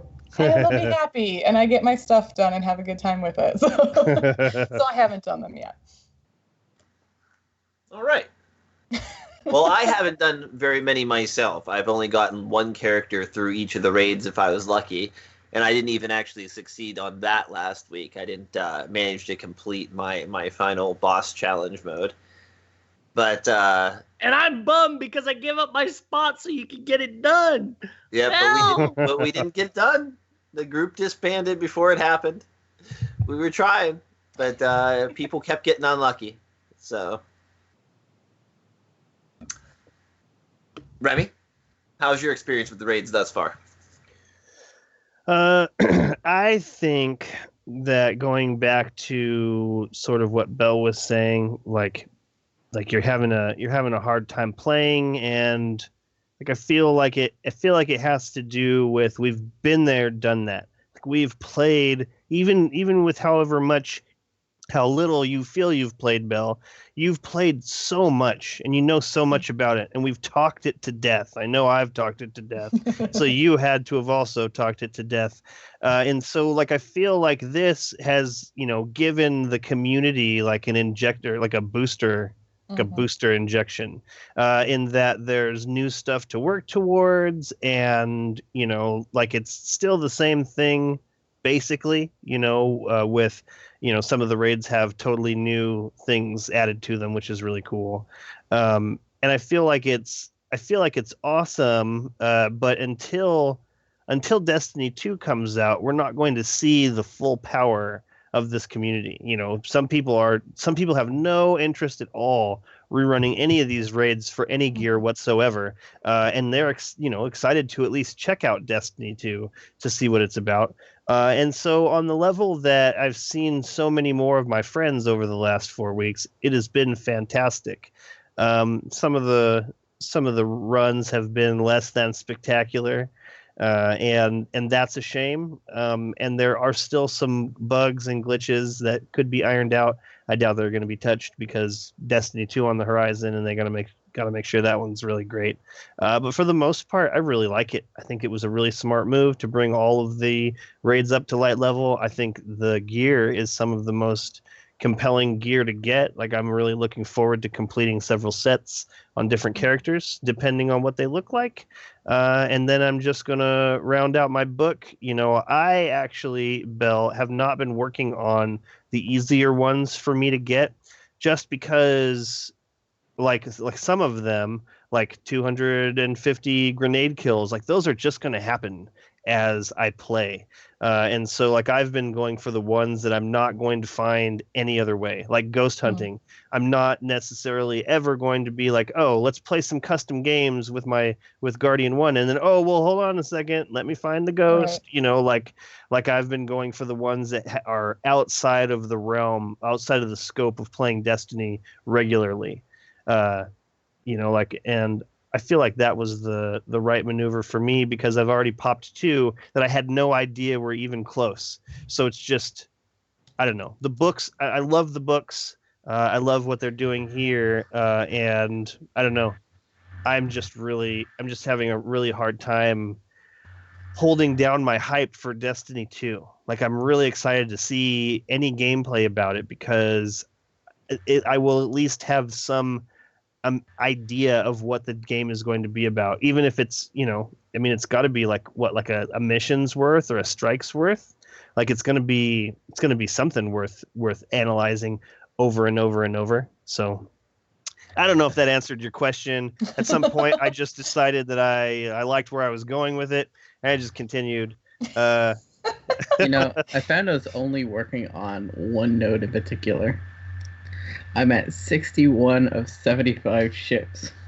Oh. That's the only one I've actually been working on. Wow. That's funny. Those all popped for me instantly. All of the ships and shaders. Well, I never bought them from the vendor. Holiday. So I've just been slowly picking them up and running through my glimmer. That's what I was doing with the shaders and the emblems. I'm like, every time that it resets or whatever, I run over to Shady Lady and I'm like, what do you have and what do I not have? And I went from, like, I was that person who was always sitting at full glimmer cap, like always. Like, people used to hate me for it because I just didn't spend my glimmer ever. And now I've been sitting around like 3,000. It's making me really nervous to be that low, because I've been spending it all on stupid shaders that I'll never use. I'm low key about ready to go exclusion farming. So yeah, back to you, Agrios. I don't know who was next. Will everybody talk about raids? No, I don't think. Yeah, I got a few comments on the raids.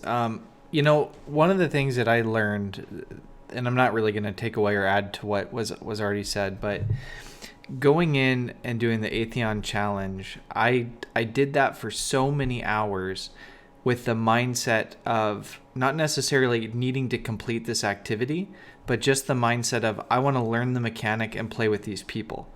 And I mean, I think that week I logged over 10 hours just doing Atheon challenge, and I loved all of it. And it wasn't, I mean, I had plenty of clears through it, but I just really enjoyed the mechanic itself, and I enjoyed playing with these people. Lots of different people rotating in, trying to get that challenge done. And that's been my mindset actually through the raid until our Xbox Guardian 1 team on a Monday night, we knocked out 2 Atheon challenge clears in less than 20 minutes. And it was freaking fantastic. And it felt so good that when we went into King's Fall this week, I had more of a mindset of, I just want to kick this raid's ass, then I want to enjoy playing with these people and enjoy this mechanic. And I did not enjoy Monday night near as much as I had prior Mondays, because I was in a different mindset. I still had a great time. We still did a great job and had a fun time playing, but I was more focused on actually completing tasks than I was just enjoying the mechanics and enjoying the people I was playing with. And it allowed me to kind of reset my mindset to say, what do I want to do when I'm going in and doing these activities? I want to go next, because I am totally down the same lane as Gray is talking about right now. I have been playing shitloads, and I mean shitloads of raids. In fact, so much so that Guru Fu comes home, she's like, you're still playing. You know, it's like I have played hours and hours and hours. And the reason that I have played so many hours is because I have been playing with so many more different people than I ever have before, not my normal raid groups. And I sit here and I listen to other podcasts. For instance, let's talk about DCP. Okay, absolutely amazing podcast. I love every single one of them on the podcast. And some of them are my friends. And I sit here and I listen to them talk, and I see their tweets and I see their comments about how easy these raids have been. Oh, they're walking right through. And I'm sitting here thinking that's bull, because every single one I've come up against this huge wall. But what it is that I haven't been playing with the same people that I've always done all these main raids with, that chemistry. Today, I played with my Wrath of the Machine raid team, and we completely slaughtered that raid. And it was exactly like what Gray is saying, as far as going in and thinking, you know what, I'm sick of just playing and playing and playing. Like, we have a group that we do on Tuesdays now, and we were kind of having some issues, and I was like, I don't want to have those issues, and we just went in and we just kicked its ass, and it felt so gratifying to have that happen. But at the same time, I look back at the hours that I've spent the last few weeks with those other groups. Even though I wasn't completing them with those groups, I was having a great time. But in the end, it's still a lot more fun to kick his ass. Right, and get that loot. I also wanted to point that out, Gray. Your two experiences, one of those experiences, you got a bunch of loot at the end, and the other one, you did not complete. There was no loot for you. Yeah, I'm not saying I'm not. I'm still disappointed that I didn't get loot at the end of that Oryx in terms of the adept weapons. But we'll get another shot. We'll get 2 more shots at it, I believe, right? Before, well, probably more than that before Destiny 2 comes out. But and some of that loot looks badass. Like, I was getting lots of compliments during the pre-stream. Just saying. I like it. Moving on. Speaking of Wrath of the Machine raid loot and getting it, wanting it, and things like that, this week the Wrath of the Machine is available as a featured raid at 390 difficulty. Unlike other raid reprisals, 390 light difficulty will not be available on non-featured weeks and will be replaced with the original 380 light difficulty activity. This functionality results in the following issue known to Destiny player support. Players will not be able to complete the Machina Maxima Triumph in the Age of Triumph record book if Wrath of the Machine is not the featured raid. So that means if you wish to complete this Triumph, you have through this week's weekly reset, Tuesday, April 25th, to complete the Wrath of the Machine as the featured raid until it will return on May 16th, the week of the gameplay reveal. So lame. Get it complete this week, or you can't complete it for a month. That's lame. You know what? I'm gonna say it over and over and over again. That's lame. We have all been wanting these raids to come back at light level. They finally do it, and now they're saying they can't do it. That's BS. Well, it's just that 1-1, and the only thing that you're not getting is the adept weapons for the challenge mode, anyways. Yeah, but are you getting the gear? Are you getting the gear that all these raids are still, like, when we went back and did Crota and we did Vault of Glass, we got the new gear. Yeah, but it was 390. In the 380 mode, it mostly doesn't matter, but you're not going to get 400 rewards and stuff anymore. No, it's still 400 because that's the raid. That would be the highest raid. So I thought that was only easier. I thought you only got the full rewards in the. Oh no, I guess you were. I don't know. So are they just saying that it's going to be easier? No, the real thing that you need to know is the loot that you get at 380 is the exact same loot that you get at 390 without the rewards or without the challenges. It is. Yeah, you can. You just don't get so literally, the only benefit to doing challenge mode when it's the featured is for getting the adept weapons. That's and the because ornaments. There's no challenge modes when it's not. You get the ornaments. Featured. And the ornaments. Right. There's no challenge mode when it's not the featured. Right, that's what I'm saying. So the only benefit to doing it when it is the featured raid is to get the adept weapons and to get the ornaments. Otherwise, all the other stuff is still available at the exact same light level, but doing it during the non-challenge version. Yeah, but no, what they're saying though is that it's going to be at 380 light. That's 10 light less. Okay, Well, that's yeah, but still. it's- I still say That's it's just lame. the enemies are 10 light less, Sharks. Yeah, well, I know, but that's my point. Well, That's here's my my whole question. point. It's Here's my easy enough as it is to go in there at 10 light less. It's stupid. Well, I mean, quick question though. Okay, so isn't the way that it works is, and I might be totally off on this, but I thought the way that it works is once you hit so many light level above what the enemies are at, that it no longer makes a difference, right? So like, if you're correct. So like say that the cutoff is 10 light level above, if you're 15 above, you're not actually doing it any easier than if you were only 10 above them, correct? Like Correct. you don't keep building up. So what is that cutoff? Like what is the amount difference between enemy level and your level where that difference actually Well, stops this may be happening? before they changed it to its current incarnation, so it may not still be accurate. But Well, used to right. How only does the be 6 light level versus character level thing work now too? That doesn't affect back before, because they weren't two separate things before, right? And now we have the two separates. So I don't know how it works now. But basically, like, does anybody here know that, say, if it's dropping, like, if you're playing a 390 raid and you're level 400,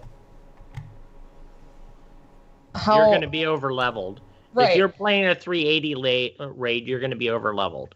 Spoilers, but are you're you over not when leveled you're if you're playing a 400. 390 raid? Yeah, but there's an over leveling cap. And back when we just had Right. one player level, it was 6 levels. So I don't know what that translates to now, but back like when you were level 36, Right. you were as much more powerful compared to a level 30 enemy as you were ever going to get. Like Right. getting above level 36 to like, So but I'd be interested to know right now if you're playing a 390 raid and you're level 400, are you considered over level for that raid, or are you at, you know what I'm saying, as opposed to playing a 380? Like, well, I think anything over 380, I mean, you're technically considered over leveled because you're more powerful than the enemies that you're going in on equal level for. Okay, but when there's you a cap play- eventually. when you play a 390 raid right now, what level do they show up as 42s? Well, I mean, it varies. I don't know if it varies in the newer raids, but like the old Crota raid, for instance, like if you went in on hard mode at level like what I don't remember, like level 30 or whatever it was. Right. What the enemies in the beginning of the raid were level like 29 and 30 Right. sometimes. But by the time you got to Crota, the enemies you were fighting at Crota were actually 42. They were 2 levels above what like you could get to. That's my question. Right now, when you go in, like when you go in and do, when you went and did the Crota challenge mode when it was out, right? When it was the featured raid, what level was Crota? Like, what did he show up Does anybody as? here know offhand what level like Crota's room was? New one or used to be? New one, like when it was the featured raid. The new one, yeah. This week in the future raid is like, are the enemies in Crota's throne room still over leveled like they were back in the day, or has that been changed?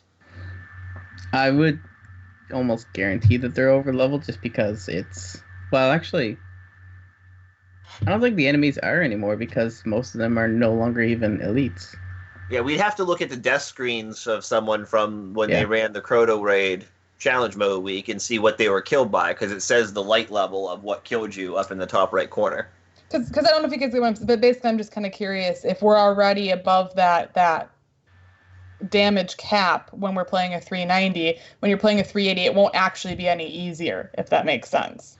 Yeah, and I'm just curious. I don't know where that cutoff is now, like you were saying, because we're in light level rather than character level. But it's not just that it's easier. That's not the problem. The problem is that there are people that want to get their nodes done. There are people that want to get the raid done in their books, and they're not going to get that's to the do part. that. If we're talking, They can't do that when it's not the weekly raid anyways. Right, and yes, you can. No, it's for doing the challenge. No, it's not. No, it's not. Not the node in the Triumph book. The node in the Triumph book's for completing the new raid. The raid and what they're has saying nothing is since to the do new with the raid's not challenge going at to be all. at the new raid level, Right. except for this week, the node in the Triumph book won't complete. Like, for instance, the Vault of Glass right now. If you just have never run the new Vault of Glass, and you go in the Vault of Glass right now, and you run the 390 Vault of Glass start to finish, no challenges, your node in your Age of Triumph book for Vault of Glass will complete. But after this week for Wrath of the Machine, it won't. Yeah. Like I say, I just think I've done it. All right. For me, it doesn't make a difference. Right. But I think for everybody else, it really sucks. And it does suck because Bungie said they were bringing up all these raids, and after each week, they were going to be at top light level. Okay. Right. And they're not doing it. So. And I do have to say, as far as if it's anything that's affecting the book, so like the availability of things to complete the book. So, for example, Rift, right? Or what's the other one that was switching out? The one that was really, really bugging me. Supremacy. Control and Clash Rumble. alternate. No, Rumble. Oh, Rumble. Rumble Supremacy versus Rumble Normal, right? The issue there was that when it was Supremacy, you could not get to 10,000 points because you gain about 12 points per game tops because you're collecting your points are literally the shields you collect, right? So personally, I don't think that we should have to be waiting. If something's required for you to complete your book, No, your it points should be always aren't like available. that, Bill. Your points aren't like that. Yes, they are. Because When I played Rumble the week that Nope. it was Supremacy, I literally gained 38 points total. Yeah, no, Bill's Okay. absolutely But when I played right. normal Rumble, I played 3 games and I got to 10,000. Yeah, but that's what I'm saying. So you played normal Rumble. I played 5 games of Rumble, and I got to 10,000. But when it was Supremacy, every other When it's week, Rumble it's not Supremacy, normal you can't do Rumble that, available. It's Supremacy Rumble. And you can only Oh, the gain Supremacy Rumble. like, Okay, yeah, fine. 2 points or whatever per Yeah. kill if you pick up the shield. And I'm saying that's for people. Obviously, that's only every other week, so it's not as Right. horrible. But if you're talking about waiting an entire month to complete something for your book, I don't think that that's cool. I don't think that's fair because some people literally can't. Like, say that it comes back around and that's a week where you just can't do it.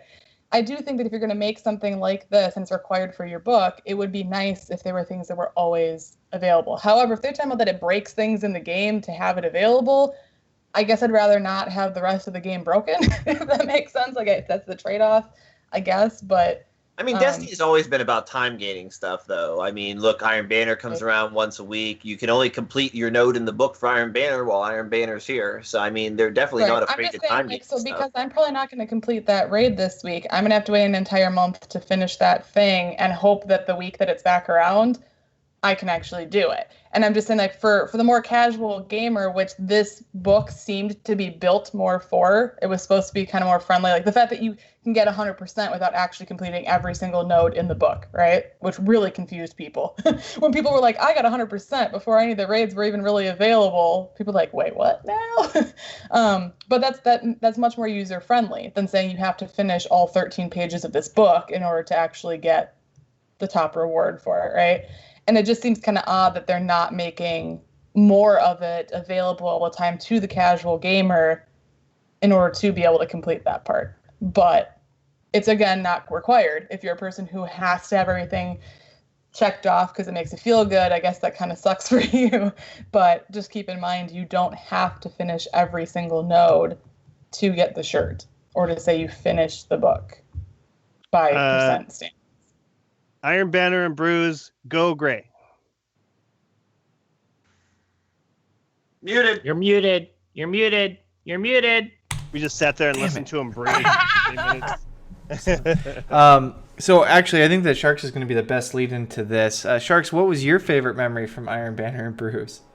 Okay, so my favorite memory was why I'm not going to be allowed on this podcast anymore after tonight.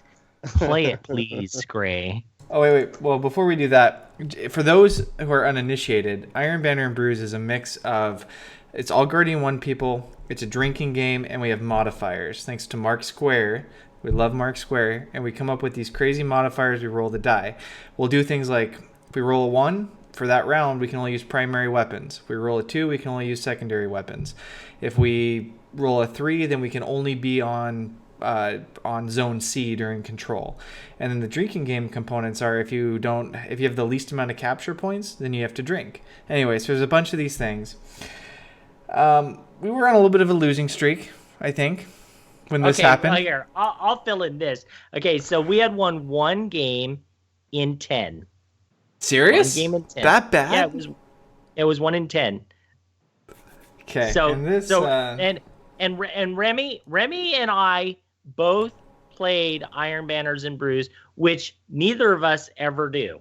Okay, so Remy wasn't happy, I wasn't happy, and there you go. Okay, so let's play the clip. Hey, I got No, a good it's idea fine. for a challenge parameter. How about we fucking try and win? Okay, so Remy wasn't happy. Remy wasn't happy at all. And the thing is it's really, really understandable.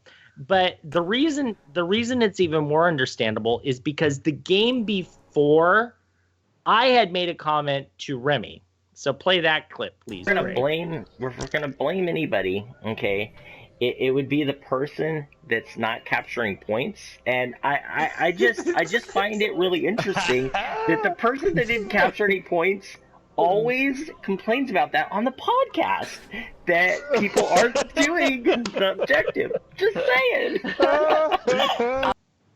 Yep. Okay, so during that game, Remy had captured 0 points. Now, mind you, we are doing a challenge, okay? We're doing all kinds of weird crap that Mark and Gray have come up with that they're rolling for. But I'm pretty sure I captured 5 that game, and Remy had captured 0.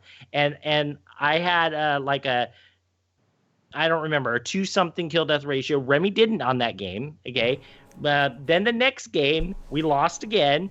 And this game, at least Remy captured 1. And he did have a 2+ kill death ratio. I was on top of the scoreboard with a 1.6 or something like that with 8 captures. So, I'm just saying, Remy always complains about people not doing an objective in Iron Banner. We brought him into this group, and he wasn't pulling his weight, and he got really mad. That's not at all what happened, Sharks. Now I'm mad. No, I'm mad. No, listen. You have a capture point, and everyone's just going to leave it. You're just going to leave it open for the other team to go and capture it? That doesn't make any sense. I'm a goalie. That's how I roll. I like holding an objective, and that's how you get points, Sharks. You need to hold the objectives, not just capture them. Play it again. Play it again. Oh, I was ready for that. So I don't know. I do see reasons to not capture points occasionally. How about we fucking try and win? Hey, I got a good idea for a challenge parameter. How about we fucking try and win? You're just making more times that River has to bleep that out. So yeah. Exactly. But yeah, you capture those. So the objective within our group was to capture the most. So you won, but I was trying to win the game. I was holding on to capture points. Okay, I'm gonna play moderator here for a second as the outside person who wasn't part of this and wasn't drunk. Okay. I see both perspectives. My biggest issue is when people don't bother for the objective at all, when you're on that team and nobody is doing it. So you mean 0 captures? For future reference for you guys, hold on. How about this? Now that you know that that's the way that Remy likes to play, you allow Remy to be the goalie as long as he's killing stuff. And you all know that it's your job to be on offense, okay? Because I feel like, here's the thing, if you know that that's the way your team's going to work, I think you're right, Remy, it could work that way. If your team's expecting you to also go capture points and you're not doing that, yeah, it doesn't look good. Right. So I had an interesting experience this Iron Banner. Normally, I'm like a capture king on my teams. Like, the match will finish, I'll have like 9 captures, and everybody else on my team will have like 2 captures, and that's the way it happens. I find myself capturing lots and lots of points when I play. This last Iron Banner, I kept getting into lobbies where the whole team would go to a point, and the whole team, like all of us, every single one of us would be on the same capture point. So we get there, we kill everybody, and I look around like there's 5 other people standing around me. I go to the next capture point and let How them many people does it capturing take to capture a point? 3 actually is And an just by the time I kill everybody at that capture point, It's they'd all 3. show up and stand there. You don't So I want had more to than keep 3. leaving. Yeah. Okay, so in Remy's defense, okay, so I really cut down that clip on purpose because it was just so epic what he said, and it had all of us in fits of laughter. It was really, and we probably shouldn't have been laughing at that point, but it really, because I'm sure there was a little bit of serious tone to it, but Remy was right, because afterwards he said, no, seriously, like, our team should win.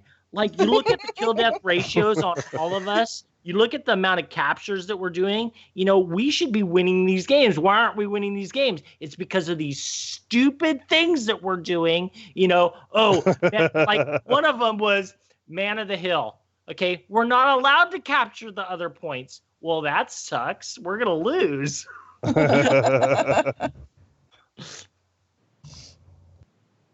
Yeah. So I was joking around. Like I do enjoy the random, whatever you have to do, but it's difficult. It's really difficult.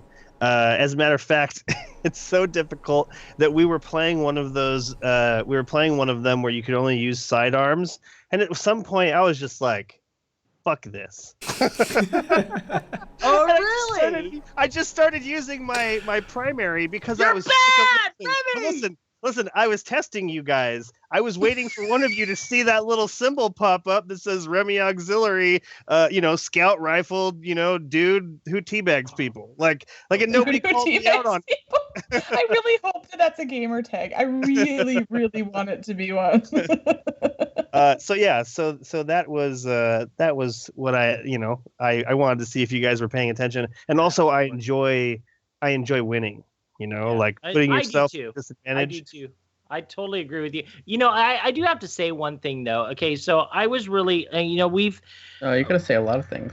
Oh, well, yeah, I'm gonna say a lot of things because I never shut up. And this has actually been nice having Belle on because she's been kind of like stopping me from talking. The thing is like Remy and I always look from the outside, and I have always said in the past, let me be designated shooter, all right, in these Iron Banner and Brews, because I don't really want to go on there and get drunk. I was actually really disappointed. Okay, I was all ready to get completely, over the top drunk, and it just wasn't happening. So I think we have to have a change of tactics on these things that we're doing in the next Iron Banners and Brews, especially if Belle's going to join us. Oh wait, we want drunk Belle? We want super drunk Belle? You don't know. Okay, now hold on. We can talk to Agrios because Agrios knows what super drunk Belle looks like. I don't even know what super drunk Belle looks like. It's pretty good. And Agrios, I learned today that he's one of the people to blame for drunk Belle because apparently you bought me a few of my drinks. This was a Destiny Con. Oh goodness, there was dancing and there was trying to take selfies with chickens in the street, and so just be warned what you're asking if you invite me on. So I took an excellent photo of Bell Bunny and K-Dub like getting down to some beats in the club and whatnot, and I just gotta say that was early. That was before it even got good. So I remember that part. I don't remember other parts. But yeah, no, I'd love to be in on this. Just be warned.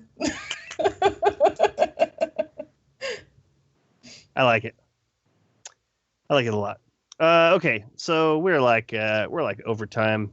Agrios, is there anything that you have to say to the community before we go? Anything important that Bungie can't Bounty, wait until next Tefty week? Taft, California, April 22nd on Xbox. They're playing Clash, so get there, get your emblem if you're on Xbox in California. Check out the movies of the week. Stuff's always cool. That's all I got. Excellent. Well, then, why don't we wrap up this show with some shout-outs, starting with Bell Bunny.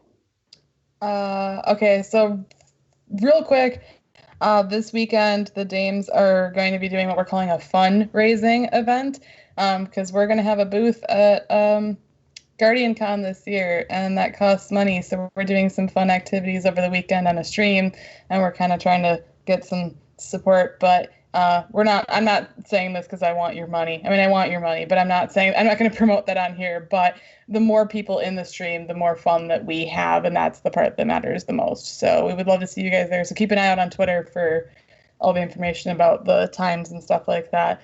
But my other shout, I guess, would just be to you guys for having me on again and for getting me started and for seeing that something in me and supporting it all along, because it honestly means more to me than I think I could ever express, even if my internet wasn't lagging out and making me freeze in funny faces. I don't know if I can express it fully. So thank you guys, and thank you to the whole community, because honestly, I love you guys more than you will ever know. And we love you, Bill.